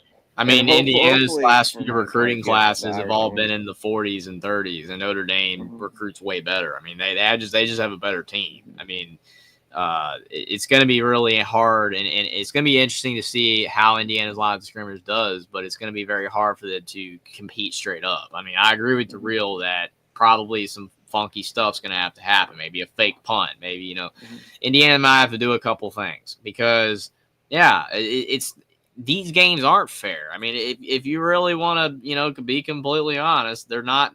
College football is not fair. I mean, we watch a sport that is not fair. We've always watched a sport that's not fair. I've seen Alabama go up against tons of teams that were top 25-ish caliber from other leagues, and they've just completely blown the doors off of them. Like Alabama when they didn't make the playoffs and they played Kansas State in that bowl game. You might remember that? I remember when Kansas State scored first, and I was like, "Oh my gosh, Deuce Vaughn!" That game was sad. And then, Kansas State had a good year, and that game was sad. It was absolutely pathetic. That's college football most of the time. It's not fair. It's absolutely not fair. Does that mean that Kansas State coach is bad? Does it mean Kleiman can't coach? Does it mean they have a bad team? No, but it means that Alabama's talent advantage is so vast that it's not fair. And Alabama imposed the will on Kansas State, and they had no shot. And the Indiana Notre Dame it's not that big of a gap here versus Bama K-State that season. But I mean, it's not fair. The advantage for some of these really big brand teams and the talent that they acquire, it's so large. And we still watch the games anyway because we love football, and the big teams have the biggest fan base for a reason. But I mean, I don't know. It's just Notre Dame's better. They're flat out better than Indiana when it comes to talent. But Cignetti is, in a lot of people's mind, better than Freeman as a coach. I can't say that. It's too early to say. Yeah, I but for me, I think Freeman's good. I mean, I but, think what Marcus has done yeah. best is that, like, he got Mike Denbrock and Al Golden to be his coordinators. Like, he doesn't have to be the perfect coach because he's got, like, two of the best, probably a top 10 at the worst coordinator at each position that really he can be the CEO. He doesn't have to be worried about the strategy all the time. Well, see, that's why you have to have good coordinators too. I mean, that's why it's so important for Cignetti to keep the coordinators he has, and they've kept them all outside of one. One guy left. Everybody else looks like they're staying, and if they do, that's a big win because coordinators make a big, difference in determining whether your team's going to be good. We got Darrell back though after he dropped off, but he's back now. Hey guys, how are you guys doing? Hey, it's good Darrell. to be back. Sorry about the issue, but no problem. I know Indiana. I guess conspiracy theories out to get me today. Just I don't know about that, but you never know. Now, Will, I wanted to explain this to you as well. If, in my opinion, when Notre Dame wins this football game, this doesn't mean that the curse of 30 years is over with. Because all we've done is just lowered the bar of expectations to the point where Notre Dame, the ultimate pretender, can still win something. That's all we've done. If you want to prove me wrong, and the vast majority of people, in my opinion, go beat Georgia. Okay? I feel like this is our best chance to play Georgia, like for any team to play Georgia, because especially with their lack of run defense and their backup quarterback. Well, I told this to Will the other day. I told this to Will the other day, and I've told multiple people this. Georgia is 6 points, or 5 points rather, of not being in the playoff. 5 points, 6 points among 3 games. You know what I'm saying? I mean, you're talking about a 2-point win over Georgia Tech. You're talking about a 3-point win over Texas and a 1-point win over Kentucky. They could be 8-5. I mean, this team is beatable. They keep finding ways to win because of their sheer talent. And that Georgia Tech game was just flat out rigged. I don't care. That game was rigged. I don't like using that word. Yeah, it was rigged because the SEC team lost. Rigged because the SEC team lost. The calls went both ways. It happened both ways. That Georgia Tech game was rigged. No, that end of the fourth quarter, if you look at as Georgia Tech was driving, and I think first down in midfield, it was an obvious fumble, but they didn't even review it. In my opinion, they should have. He tucked the ball in. They said incomplete. I think that was the worst call. I know Kirby Smart was in the midfield, basically trying to call timeouts and stuff, but I mean, come on, Jeffrey, don't be an Ohio State man and make excuses. No, I'm not making excuses. I don't care about Georgia or Georgia Tech. What I'm saying is that freaking Georgia Tech game was rigged. I don't say that about hardly any games, and I know Mark's saying in chat. I get it. I don't like saying it, but like 98% of people watch the game and agree with what I'm saying right now. That was garbage. Georgia Tech got completely just trounced by the Zebras. That Haynes King freaking targeting missed call. I mean, the commentators didn't even talk about that. He got his head blown off, man. Dude lowers his head right at King. King's head whips back, nothing. And then Georgia fans are like, oh, he hit him in the chest. No, he didn't. And yes, I've said this about 95 times as well, Troy V. If Lagway doesn't get hurt, Georgia loses to Florida too. Like I said, your team was 1 point away from beating them. Georgia is not all that. That's to Will's point. If Notre Dame's going to beat Georgia, it's this year. Mm-hmm. It is this year. This Georgia team. Georgia is not on the same level of their previous teams. That's what I'm saying. They're not even. Oh, you're absolutely right. They have been bailed out. And that Georgia Tech game, they absolutely were bailed out. Mm-hmm. You're absolutely right. They're not as good as. I don't care if I'm wrong saying that the game was rigged. I don't care. They should have lost that game. And the other games, they haven't been impressive either. So, yeah, if Notre Dame wins, what are people going to say if Notre Dame beats Georgia, though, Darrell? They're going to say, Georgia's down. It's not that impressive. See, I'll say it's a good win for Notre Dame. I'll say congratulations. Notre Dame's finally done something within the last 30 years. That's what I'll be saying. I don't know what other people will be saying. But look, very consistent on this. If you want to go and prove that you're better than the SEC or Georgia or Alabama or Ohio State, then you know what you do? You go out and win the football game. You don't say, well, the zebra mans were out to get me. Oh, if the targeting call didn't go my way, then it's all the ref's fault, or ESPN has bias and they want the bettors to lose and stuff. Just go out and beat us. That's what I say. Just beat us on the football field.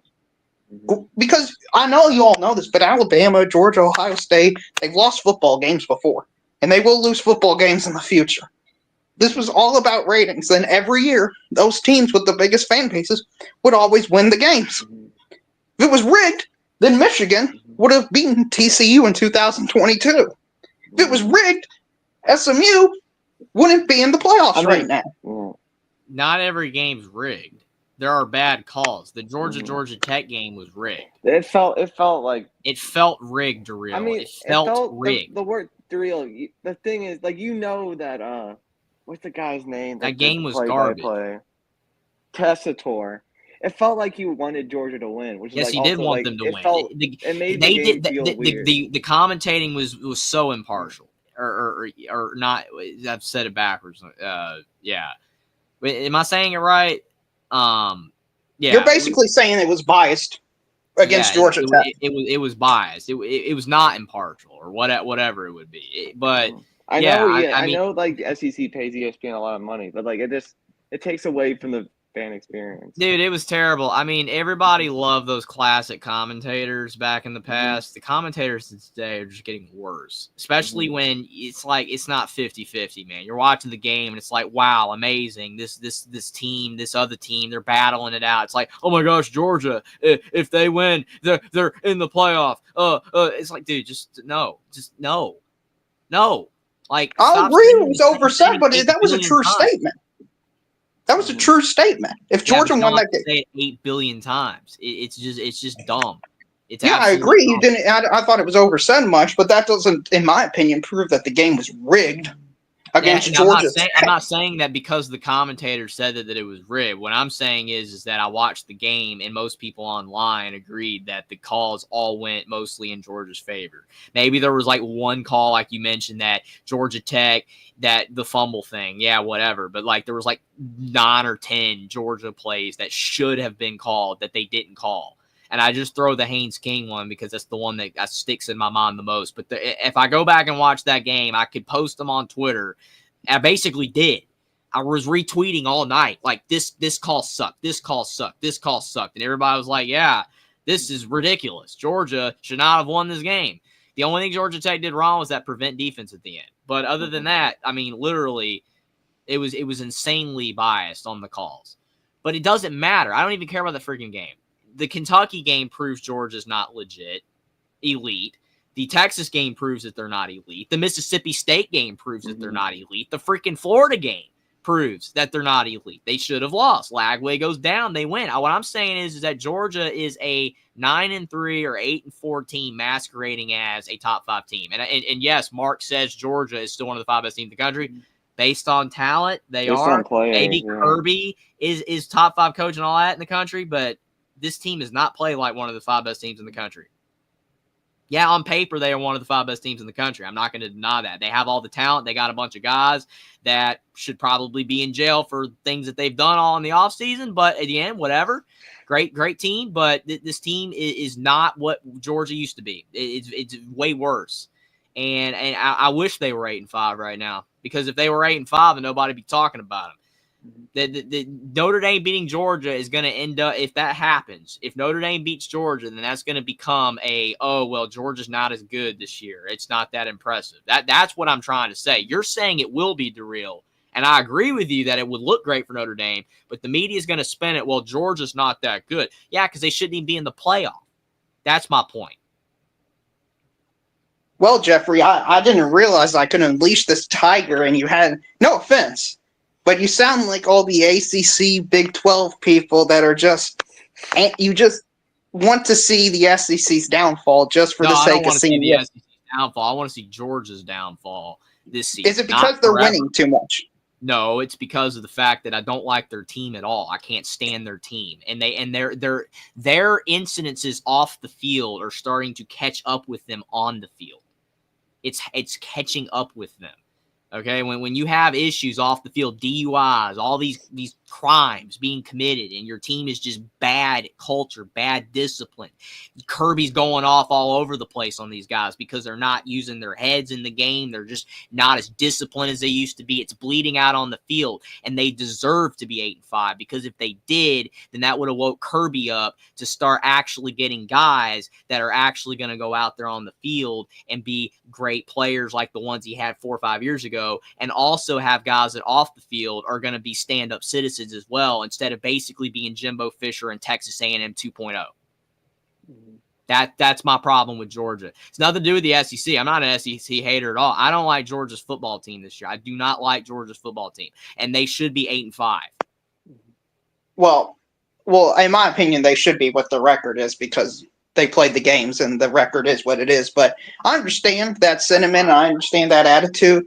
But listen, Georgia, in my opinion, Kirby Smart's done everything reasonable he can do. He really has no real tough enforcement mechanisms because the NCAA, because the idiocy, in my opinion, that's has why taken them Saban away. Retired. Right. That's why Saban retired. So, I mean, there's only so many things you can do to try to get people to do the right thing. And eventually it's just the players' decisions not to do the right thing. You can only go to so many seminars. You can only go to so many classes. You can only be told the same thing over and over again. And if they're still making the decisions, I think you should put the fault on that. So those decisions with the individual players. But I don't think it's really fair to root against an entire team and organization when I feel like they're trying to do the right thing. Doesn't it feel like Florida, though? Like Florida with Urban Meyer, that team was trash. Like the whole culture was trash. And then Tebow. Oh, Tebow, he's awesome and he's the leader and he makes team, not trash. No, that team was trash. The urban organization down there in Florida in the late 2000s was trash. Complete garbage. And Tebow masked all of it. The entire thing. Georgia doesn't have that. I mean, you've got a quarterback that's dating a women's basketball player and all that kind of junk. And ever since that, he's been playing like trash. So, I mean, it's just not a good culture. I don't like Georgia's culture at all. What does that have to do with anything? He's just dating another athlete. The funny thing about it is when Georgia first beat Alabama, I was rooting for them. They've gone downhill. The entire culture and program has just gone downhill. It's just frustrating to watch. I don't know why. I guess I'm out of left field on it. I just don't like it. But that's fine. But I mean, if Georgia had a great culture, then I guess they would be considered right there with Nick Saban's dynasty because they could win 3 out of 4 national championships if they won it this year, and they've got the easiest path, in my opinion, to get to the national championship game. So if they had a good culture, just a decent culture, then I guess we should just pack up our bags and just not even play the games. I think me and Darrell are definitely not on the same page with this. I think you know what I'm saying, and I understand what Darrell's saying. I get what you're saying, Darrell. I totally get it, but that's not what I'm saying. Well, I get what you're saying. You're saying you're not rooting for Georgia because of the off the field issues, and that is painting it to the level. Because it's just not that good, man. I mean, that's your opinion that they're not that good, but I value the wins against Texas and stuff, and their resiliency to overcome the close game. Like this is something I don't agree is people just say, well, they're not playing like one of the 5 or 10 best teams. Well, you got to analyze that who you're comparing it to. It's not just speeding tickets, man. DUIs is a much worse thing than speeding. DUIs can kill people. It's like with Alabama. I had an issue with the fact that, yes, Nick Saban, because talent and because 5 stars and because whatever, yeah, okay. A lot of guys Alabama had a lot of problems. The only difference is a lot of those guys committed all their garbage when they went to the NFL. Does that make it right? No, it doesn't. I didn't like that. I mean, Henry Ruggs, his career's gone because of what he did. Just insanely stupid. But Georgia's guys are doing dumb stuff in college. And I know that you'd be like, well, it's college. Of course you're going to do dumb stuff. There's a difference between doing dumb stuff and then half the team doing the same thing. That's the difference. I mean, like, really? It's like that one NFL player that his teammate literally died because he got hit by a drunk driver, and then he literally got caught drunk driving like a week later. That is the most insensitive thing I've ever seen. That is insane. Like, why would you do that? Like, doing that anyway is stupid, but then to do that a week after your team, I don't get it. I mean, I don't know. I mean, dude, I'm not this. It just defies all logic. You're just trying to make sense out of common sense out of nonsense. That's your issue. It doesn't need an explanation. It's just stupid and silly and it's irrational. You can't put rationality on irrational behavior. And unfortunately, a lot of the Georgia players, see the difference I think between me and you is I believe Kirby and the Georgia administrators and Georgia people, the head honchos, are doing everything to try to institute good cultural values. It's just the players, for whatever reason, making stupid decisions. And I put that on the players. I think you're putting it on the team as well as the players. I think that's the only disagreement. But I agree with you. These are stupid decisions. I agree with you. They're immoral decisions. And I agree that if they do any stupid decisions, they should face the full consequences of those decisions. Do you agree with me, though? Because I agree absolutely. Do you agree with me, though, that do you think that the off-the-field stuff is influencing Georgia's play?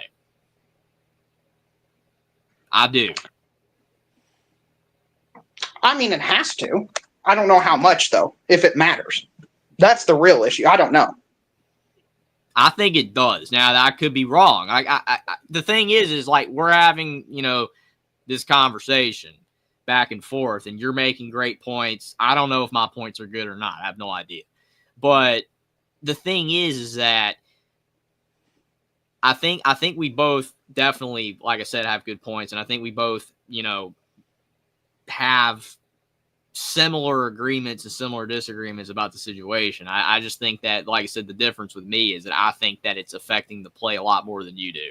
And maybe I'm blaming Kirby too hard. I don't know. I just the thing is, like, I have nothing against the SEC at all. I like Alabama, and yes, Mark Saban, Kevin Ummer, guys, the rest of the band. Again, I don't like it. I don't like it. I just don't. I don't. But I'm not a coach, man. I'm not a coach. I mean, I understand the pressure to not get rid of a player that is freaking great. You know what I'm saying? Like, I get that. You can't just be like, oh, well, you know what? You're the best D-line in the country, but you just did this stupid thing, but you're off the team. No, they're not going to do that. I get that. Because then it hurts the team on the field. But you having that guy on your team and him doing that kind of stuff, then therefore influences the other players as well. I mean, because again, Mark's saying here, 24 players doing the same thing, the exact same stupid crap. It's insane. And then, like Joe saying, Kirby doesn't. There's no punishment. They're out there. It's like Tyreek Hill in the NFL. The guy gets in trouble driving 115 in his McLaren, and then he's out there playing on the football field 2 hours late. Again, I know it's different situations. The culture in college football as a whole has gone downhill because of NIL and the portal, and it's all about, like, me and the player, and if you do anything, coach, that I don't like, I'm going to bolt for another program, so I can't do anything. But the problem is I just think at Georgia and Alabama to a lesser extent, but Georgia's worse right now, is that their culture sucks harder. And there's a lot more problems going on because of the players they bring in being the type guys that they bring in. And typically guys that do more stupid crap tend to be guys that are better players. Not always. There are guys that are 2-stars that do stupid crap. But the 5-star guys that are making all the money, and then they got all the money, it seems like they're the ones doing more wrong. But I do agree with you. There's not much Kirby can do. I just don't think Kirby's doing enough. He's got to do something. He's not doing anything. If he can't do anything, then it is what it is. Players. I thought he talked to the players, had meetings, brought people in for seminars and stuff like that. I just think Kirby's in a lose-lose position because he can't do anything in terms of real effective punishment, because as soon as he tells somebody you're off the team, he'll be like, well, he'll just go somewhere else and maybe go against Georgia, and it'll be the reason they lose the national championship game. Here's this. I love this comment. It's this Jay Grizz says it's crazy because I always felt like Georgia had good guys back in the day. Now, I can't back that up at all because I wasn't alive back then, and I only know a few of their players from the past. Jackson, he knows the history of college football way better than me. I read some stuff but don't know as much. But Yeah, it just feels like Georgia's gone downhill. You know what I'm saying? Like as a whole, as a culture, and as a program recently, because now they are bringing in the type players that A&M and Bama would bring in. And those guys, it's just different. And I agree with you, Darrell. Kirby, lose. I don't know. To me, it's the same thing with A&M. Honestly, I was kind of reveling in the fact that A&M was garbage. Like when they had the pot guys in the locker room and stuff, like I was like, great, they're going out in the field, they're getting beat. This is awesome. It's not an SEC thing, to real. It's for me. I just it'd have been nice to see Georgia lose 5 games this year, so then that might wake them up.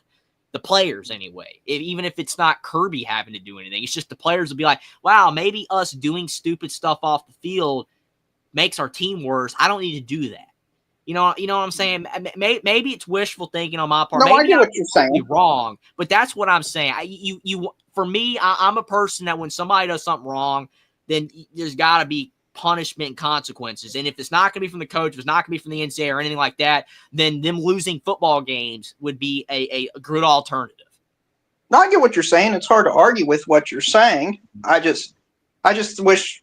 I think you're looking for a white and black solution when, unfortunately, we don't live in that type of moral and just world.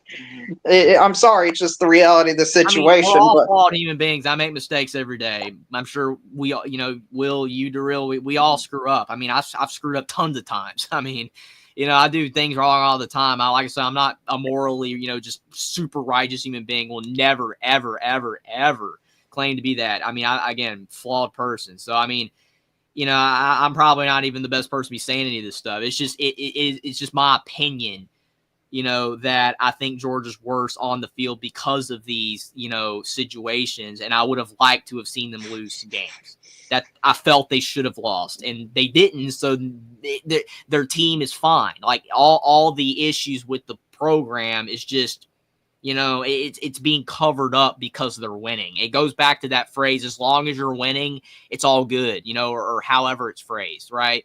Winning cures all. So like Georgia's all these issues, even though there's headlines about it all season long, if Georgia was 6-7 right now and they were having all this disputes and issues going in the program, Kirby's under fire, the program's under fire, the NCAA's investigating, you know what? But they're winning, so it doesn't matter. And that's what I don't like. To me, but again, maybe that's just me.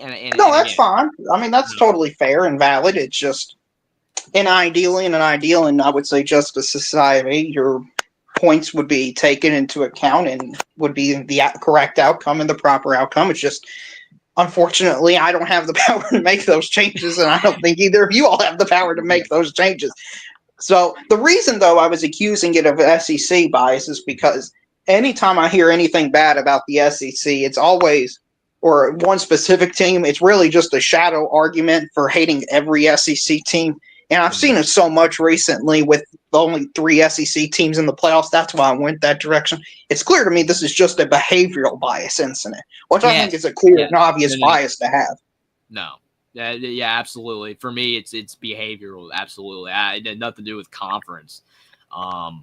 So yeah, you're good on that. I just wanted to clear that up. I didn't mean to go down a rabbit hole with that, but like, no, it's definitely for me. I mean, I cannot dislike the SEC when one of my favorite teams is in the SEC, but I mean, Alabama, I have such a tough relationship with because I love the Alabama Crimson Tide, and I always will. But yeah, they're another program that just has a ton of problems. I just feel like Georgia's is worse now, but yeah, Alabama's had a lot of problems, and it does tend to be because of the players you get.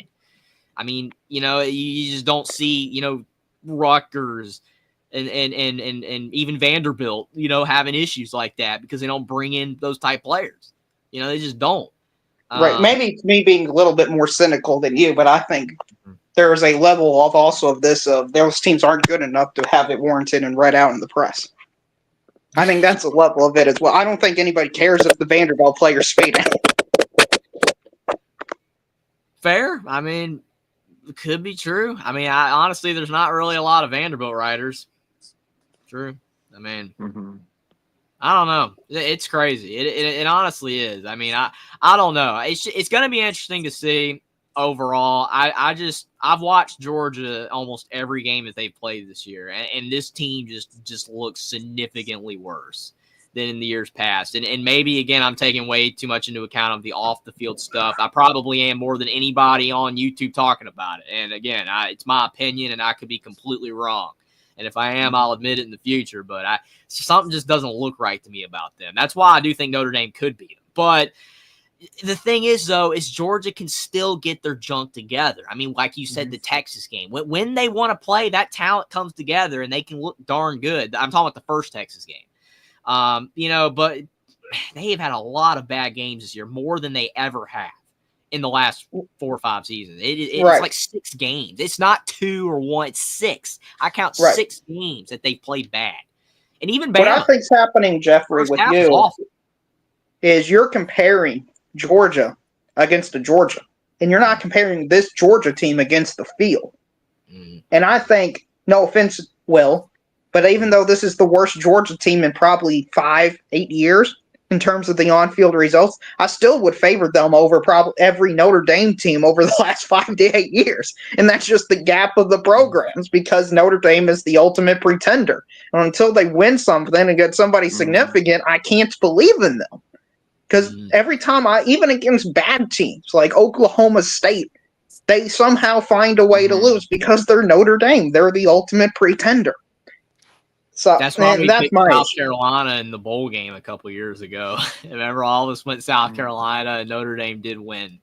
They did beat Rattler, but I mean, I think Georgia's a little bit of a step up from that South Carolina team. Even with their backup quarterback, I will take the backup over Spencer Rattler. Mark says, I've gone off on the Georgia driving issues a zillion times. That's why you're the voice of college football, Mark. Okay, like there's not many people doing it, right? Like you've done it. Me, but not many other people, So yeah, I mean, thankfully, I'm definitely glad you pointed it out, Mark. I mean, yeah, it's just I don't know what it is. It's just a very I don't like the term pet peeve because it just sounds wrong, but it's just an issue that I have with certain teams. I just don't like bad culture. That A&M Jimbo culture was bad. The Georgia one now is getting really bad. I didn't like the Florida one back in the day. And yeah, it's not an SEC bias thing. It just, unfortunately, it's just the type players that those programs get. That's the unfortunate thing. I mean, it is what it is. Never going to change because, I mean, the SEC brings in the top talent. And not everybody that's super talented does bad things. There are tons of talented players that are great standout citizens. But, because, I mean, even with Georgia, like, I joke half the team. It's not even been half the team. It's been like a fourth or a third, but still it's a lot. But the thing is that, unfortunately, there was an old saying that I remember someone saying, like, 10 bad incidences or 10 good incidents, rather. Sorry, I take that back. 10 good incidences always get outweighed even by just one bad incident. You're going to remember that one bad incident better than 10 good incidents. So you go to a restaurant 10 times and it's great, and then you go that 11th time and it's just so bad you'll never go again. You know what I'm saying? And that's just kind of what it feels like. So even though, like, 3/4 of Georgia's team doesn't commit stupid driving incidents, it's just that 1/4 that just outweighs the good. I don't know. And same thing with A&M and Florida. Not all those players were bad. Not all of them did bad things, but so many of them did. It just stains the image. It stains the program. And unfortunately, again, since A&M didn't win a lot with Jimbo, they got, like, ratted out by everybody. But with Georgia, again, it's just getting overlooked. People aren't looking at it because they're winning games. And that's what I don't like. Like, people should still be upset about it regardless, whether they're winning games or not, whether they want to blame Kirby or not. They don't even have to blame Kirby. Just be like, this is a problem. But most people just don't care. Like, so many Georgia fans don't even care. I'm telling you, if Georgia went 8-5 or 7-6 this year, like they were actually close to doing, Georgia fans would be going nuts right now. And they'd be like, oh, it's a discipline problem. Kirby, it's his fault. But since they're 11-2, Georgia fans are like, we're the dogs. We're going to beat everybody up. That it's just it's hypocrisy. It's completely just differing opinions from the same people that would have different opinions based off some games, went in a different direction. Like, you should be upset at your program's issues, even though you're 11-2, but they're not. They're fine with it. But if they were 7-6 right now, they would be just eating into Kirby. It's Kirby's fault. He's not instilled the right culture. It's like, what are you doing? Like, really? Like, I know some people are just so biased toward their team, but really? I don't get it. Like, I don't get it. Well, it's because the most important column in college football and all of sports is the W column versus the L column. Absolutely. Will, we haven't heard anything from you for a while. I know. Kind of like Notre Dame over the last 30 years. I'm tired too. Darrell perked me up. He always does. Yeah, I didn't expect it's like with Kentucky. Stoops. People he's a fantastic coach for what he's doing at Kentucky, and in this season 4-8, and now people like Stoops is he on the hot seat? Well, Jeffrey, I'm on the fire Stoops train now because it's 3 downward seasons in a row that have been underappreciated. I didn't know that you were anti Stoops too. That's fair. We got one of the top. He's one of the top 10 paid coaches, and he's delivering a 4-8 result, 7-5 and 7-5 over the last 3 seasons. I mean, my goodness, it's not. And we're going all in terms of the NIL front. We're doing the best we can do, and everything's imploded. I mean, everything is. The East help Kentucky. Yeah, absolutely. Yeah, kind of like the Big Ten West with a lot of those Wisconsins and Iowas having better records. I mean, like the year Kentucky went like 10-2 or whatever with Benny Snell. I mean, like if they weren't in the East and they were in the West, they're not going 10-2. It's just not happening. Yeah, but we did beat Penn State that year, so I think that validated that season somewhat. But yeah, absolutely. I agree. And also I think it would have been nice if we could have been more competitive in any of these games. If we didn't lose by a lot to a little, that would have been nice. I mean, can we at least play for a half? Can we not be down 14-0 after the first 2 possessions? That would be nice. I'd love to see that. With Kentucky is that they folded down the stretch of the season. Like they beat Ole Miss and they almost beat Georgia, and all that happened earlier in the year, and then. By the end, I mean, that Louisville game, there was no fight. Like, granted, Kentucky wasn't going to make a bowl, but, like, really, that was bad. I mean, like, they quit. Well, there's a culture problem I've heard about at Kentucky as well with that not being the first time players have quit on the team. I think there's a lot of rest and relaxation and Stoop getting comfortable within the program. But I want to bring Will. I'd like to hear Will speak about his team because he's actually expected to win this game for the first time in 30 years. So, it's real nice. And Will, what are we supposed to expect as just average college football fans? Are we supposed to expect Notre Dame's to crawl out from under their tunnels and under the rocks like anytime there's a blue blood conversation and they're just going to be all over the internet? I mean, yeah. I mean, Notre Dame fans will get loud if they beat Georgia for sure. I mean, I think the Indiana won't really move the needle, but the Notre Dame fans will definitely come out if they beat Georgia. And I mean, I feel like they match up well against Georgia. Like Georgia doesn't do well against teams that are trying to run it down their throat, and that's absolutely what Jeremiah Love and Darian Price will try to do. But first things first, it's Indiana. Win the line of scrimmage, hopefully get up early and force Rourke to chuck it down the field, and hopefully the talented safeties, Xavier Watts, Don Schuler, or one of the corners, Jeremiah Love. Not Jeremiah Love, Christian Gray. Jordan Clark, one of those guys can make a pick, and that's the way for Notre Dame to win big. But how's the special teams? I know the kicker was an issue the last year. Kicker is still an issue. Kicker is still an issue. That's my fear. And if there's a close game and Mitch Jeter's going to have to make a kick, I just don't think he's 100% better from his injury. Like he can make the extra points pretty well, but anything over like 35 yards, I'm sweating. I got you. And do you think if Notre Dame wins this football game, do you think the curse will be over? Do you think this will be Marcus Freeman's best win? Do you think this will validate hiring Marcus Freeman as a head coach? I mean, I just think the team culture is so much better with Marcus. There's the belief that they can win the big games now that just wasn't there with Kelly. I mean, and the recruiting rankings might not be that much better, but just if you watch the athletes, like they are faster than they were under Brian Kelly. I got you, Will, and I'm happy for you because you're the what curse Mark said. It's the curse of Notre Dame choking in big games. That's I don't know if it's a curse because they lose by like 30 points. It feels like every time they step up on the field in either the ACC championship game, the BCS national championship game, and the Year 6 bowl, but it feels like they're not even competitive. And I think if you're all competitive, just competitive. I mean, they're competitive in Georgia, both of the Ohio State games under Freeman. That's true, but those aren't postseason games. I mean, so, yeah. And also, Marcus has improved that postseason. It also doesn't help that the biggest error, maybe in the history of Notre Dame football, occurred because he had 10 players on the field. I know. I mean, it would have been nice if that didn't occur. That way, they just out. Mm-hmm. Yes, Mark. The curse is that they're not good enough. That's the curse. They're the curse of not being good enough. That is the curse. But yeah, so I'm happy for you, Will. And Jeffrey, I know everybody's going to say that Indiana's fraudulent. Indiana didn't belong. And while to some extent I believe that's true, just be happy you made it here.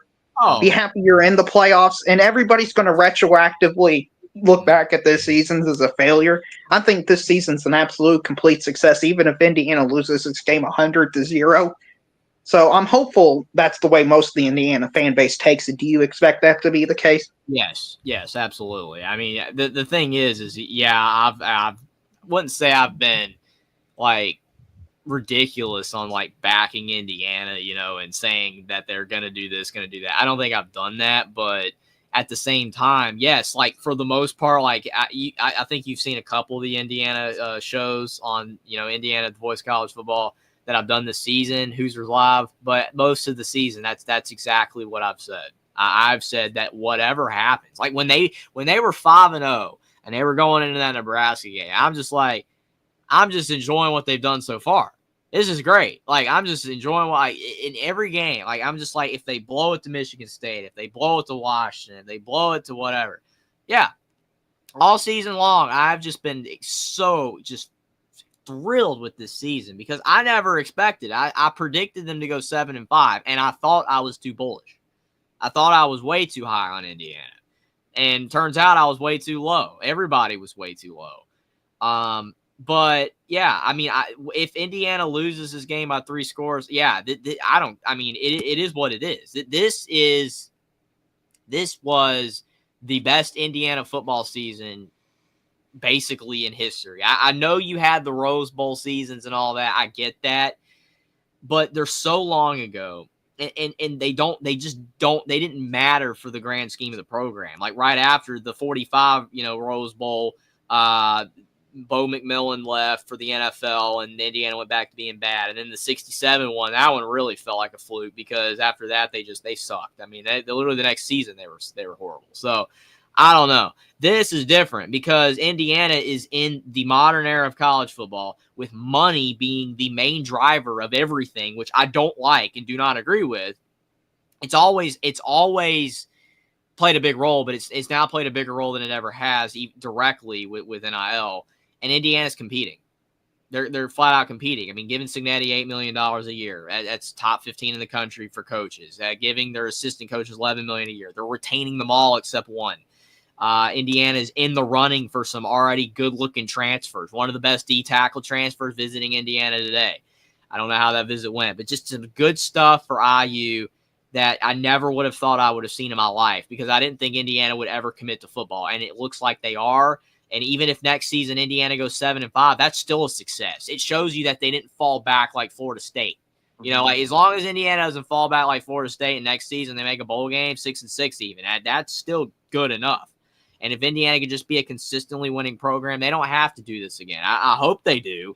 But even if they don't do this again under Cignetti, if he just has them being a winning program, this season jump-started it all. It never would have been possible if you didn't have this season. So I'm just excited that Indiana has come a long way from where they were in the complete dumpster fire, and I just hope that they continue to be solid in the future. It's been fantastic. So that's what I've loved about watching this season. Right. Well, I'm worried about us in the perception is a TCU 2022 situation happening. But that's what people are going to do. If they go back, if they go even 7-5 next year, people say, "Oh, it was TCU all over again." I mean, even if they go 9-3, they'll probably say it. I mean, right. Well, it's important for you all to be competitive in this football game. At least show some resistance that you had a somewhat plausible path to win this game. Because that's what really hurt TCU is everybody had this bias, and even I had it, where TCU was an inferior team. They're going to get crushed. And then I just saw that validated, not only through the first and second quarter, but even with Georgia's second, third, and fourth string, it felt like Georgia was just significantly better. So everybody just wrote TCU off. And I'm worried Indiana could follow that same path if Notre Dame just has their backup quarterback in and then their third string in, and they're still winning, it's 38-14, 45-14, and just seeing those point totals climbs, and everybody's like, oh, well, they're just Indiana. They're irrelevant. It was nice to see them in, but, back in the wasteland they go. I mean, I hope it doesn't happen. I'd love for them to make the playoffs again. It's just, it isn't likely. I mean, even looking at their schedule next year, they have at Oregon. They've got at Penn State. That's 2 losses. And, I mean, even Indiana at 10-2, even though Indiana had this season, does that even raise the perception of IU at all? I mean, it does, but it doesn't. People are still going to be like, well, Indiana went 10-2, lost their 2 big road games in the Big Ten. Whatever. They're not in the playoff. I mean, they barely got in now. I mean, they barely got in. Really, if you really think about it, they barely got in. Still even debating it on the day of the reveal. They were like, well, it came down to Indiana and SMU and Bama, and Indiana, they were in, but, I mean, it wasn't that significant like they were in, They were still trying to make it like, well, they were in, but it was close. It shouldn't have been close. I get it because the schedule was bad, but I mean, 11-1 Big Ten team. I mean, no. But the thing is, yeah, whatever happens though, I just hope that they don't completely fall back to irrelevancy, and that just means not going back to being 3-9, 4-8, 5-7. Just make bowl games, whatever. Even if they don't get back to the playoffs, I hope they do, but it's not realistic that will that will happen. But I mean. Mark says hopefully IU will schedule a legitimate non-conference game. They do have Notre Dame scheduled in like 2030. Indiana's schedule has Notre Dame on there. And I don't know if that will get canceled by then. I mean, it might. But it is on the schedule. But, yeah, I mean, like Mark said, Indiana can win this game. Yes, they can. I mean, absolutely they can. And somebody said earlier, too, that, oh, well, Georgia's beatable. They almost lost to – every team in college football this year has almost lost to a bad team. Everyone. Every team. Tennessee almost lost to Vandy. Oregon almost lost to Wisconsin. We do this all Georgia almost lost to several teams. Bama sucked. Lost 2 games. I mean, all of them have. Penn State almost lost to Minnesota. All these teams almost lost to bad teams. Boise State almost lost to Wyoming. All of them have almost lost to bad teams. Every one of them. The only one that didn't count Michigan being bad is Indiana. Indiana did almost lose to a bad team, but most people think Michigan's bad. It's just really hard to justify that when they beat Ohio State, but whatever. But like I'm saying, though, like every single one of these teams almost lost to a garbage team. Really bad. Every one of them. So they're all beatable. I completely agree with that sentiment and attitude. Well, Mark is right about Minnesota not being a bad team. I love Mark. Mark's amazing because he always challenges me to use my head. Like my head, like I'm really thinking here. But you know what I'm saying though. Like Minnesota's not good. They're not really good. In the grand scheme of things, they're not solid at all. They're just okay. And yeah.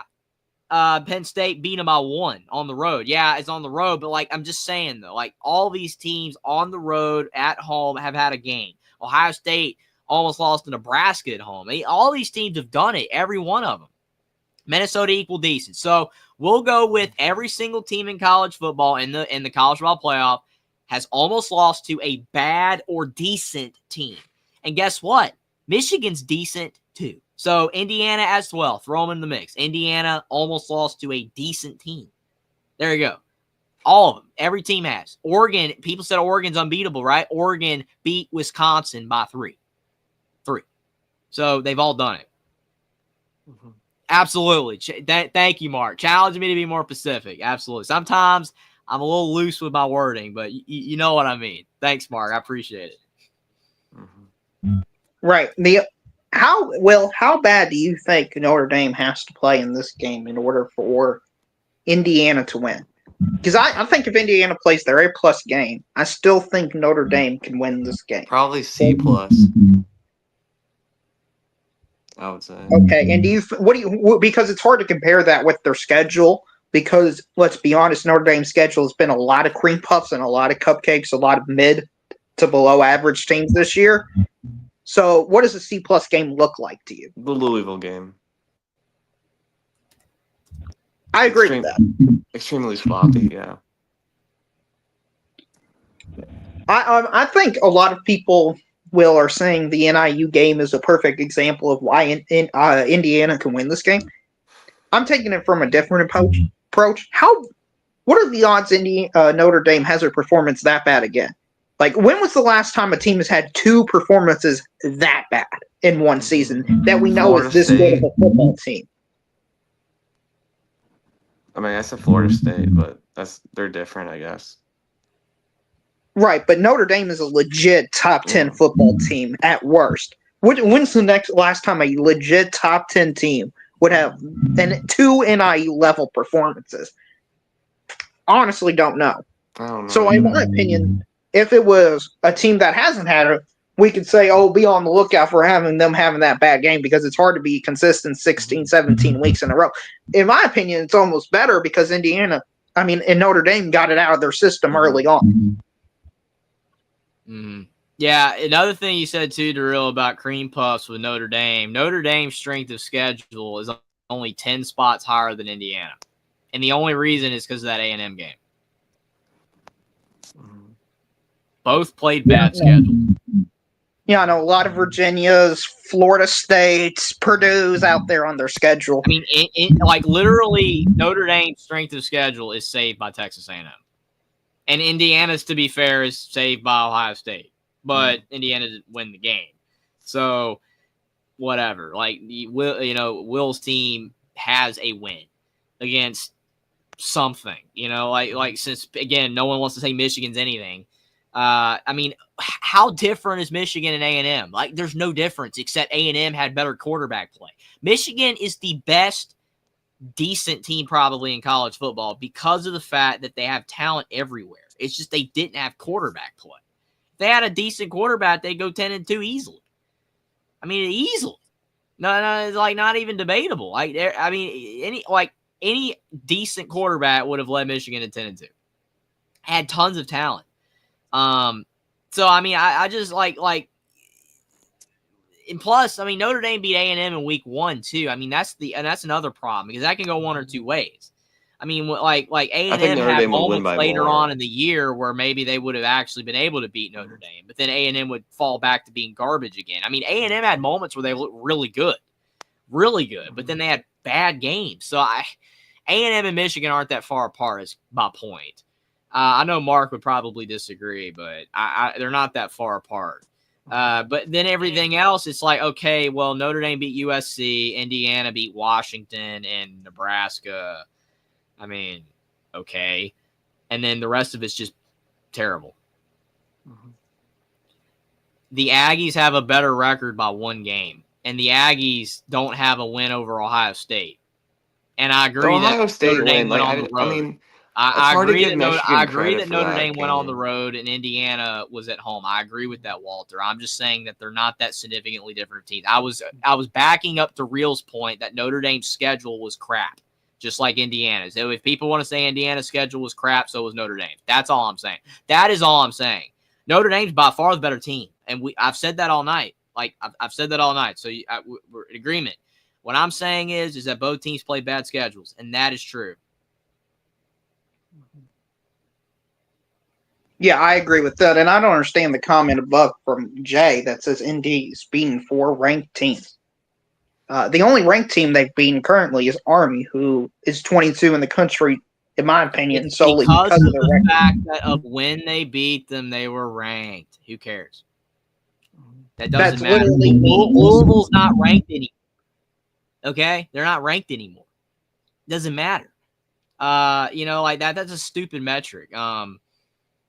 I think Louisville's decent, but they lost to freaking Stanford. I don't even know what happened with Louisville there, because if they don't lose to Stanford, they're ranked still. I don't know what happened with them in that game. Louisville's not a bad team. Obviously, that's a good win, but still, I don't know.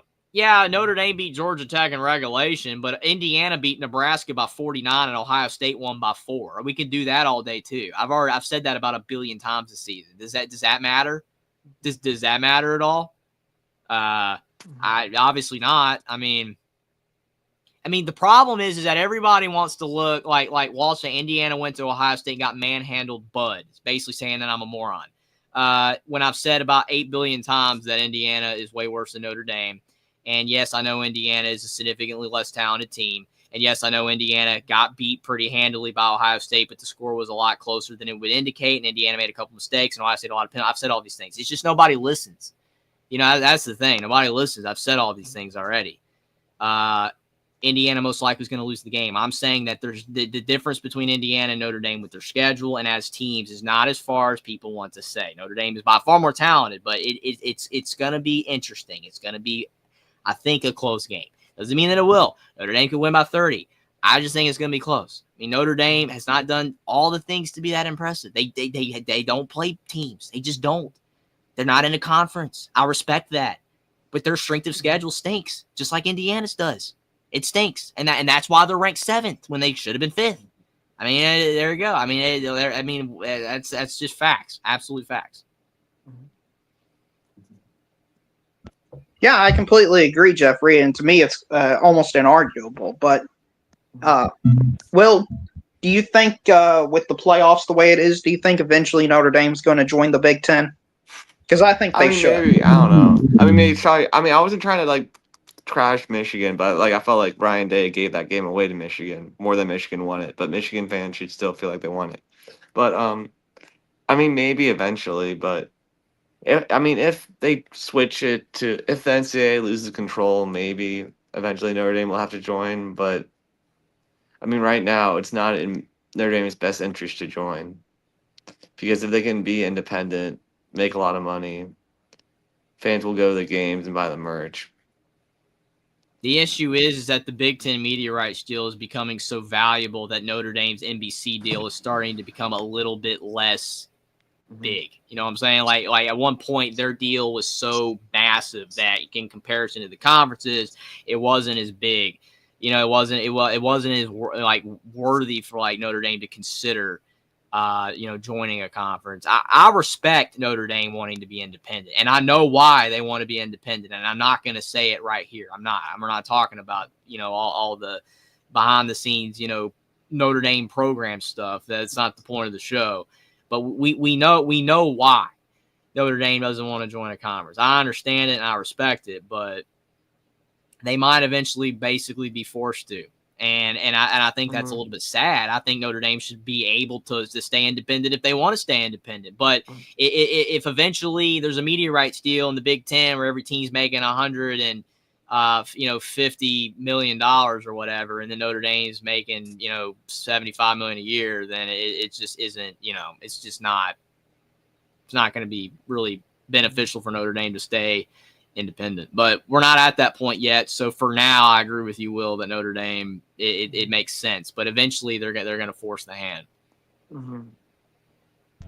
Well, anyway, guys, I've been on here probably for way too long. It's been fun talking to you. It's fun. Sorry, Jeffrey, if I got you upset earlier. I didn't mean to rile you up that much. No, you're good. Absolutely. I love the conversation. I mean, that's what the voice of college football is for. Mark's community is the best for that reason. I mean, he loves debating and all that kind of stuff, and he's the best at it. And I just you come on and I have friendly debate. I was cool with it. It was absolutely awesome. So no problem, man.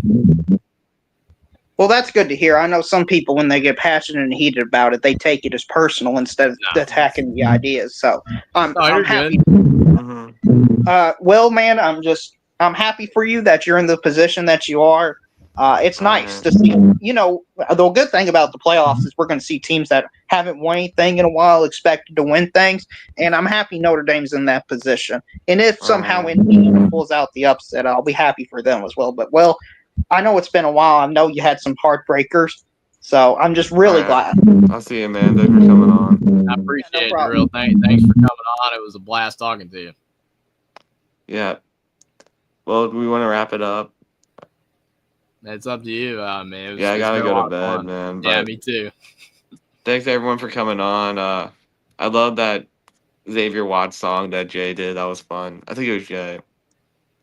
Yeah, I mean, just a quick thing. The chat was saying, I think Mike Mayock and I don't know, man. I miss Mike Mayock and Tom Hammond doing Notre Dame games, man. I mean, I don't think Dan Hicks is No, you're bad. good, Walt. Sorry to interrupt, Will. You're good, Walter. A lot of people online when they say Bud are being not nice. That's all I know. I'm okay with it.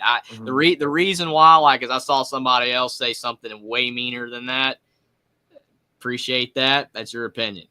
I just like talking and having fun and debating online and with other people. I mean, Will is one of my best buddies that we've had for a long time, and all that kind of stuff. Me and Will love talking football all the time, and it's great to have this matchup. And I know Indiana's place in college football. I know that.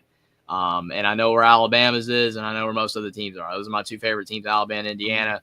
But regardless of what happens, I just had a lot of fun doing the show. And you're good, Walter. No problem. Absolutely. Sorry, Will. Go ahead. Yeah, I mean, just excited for the game. And, yeah, I mean, I'll be down to do this next week, too. Absolutely. Sure. That sounds great, man.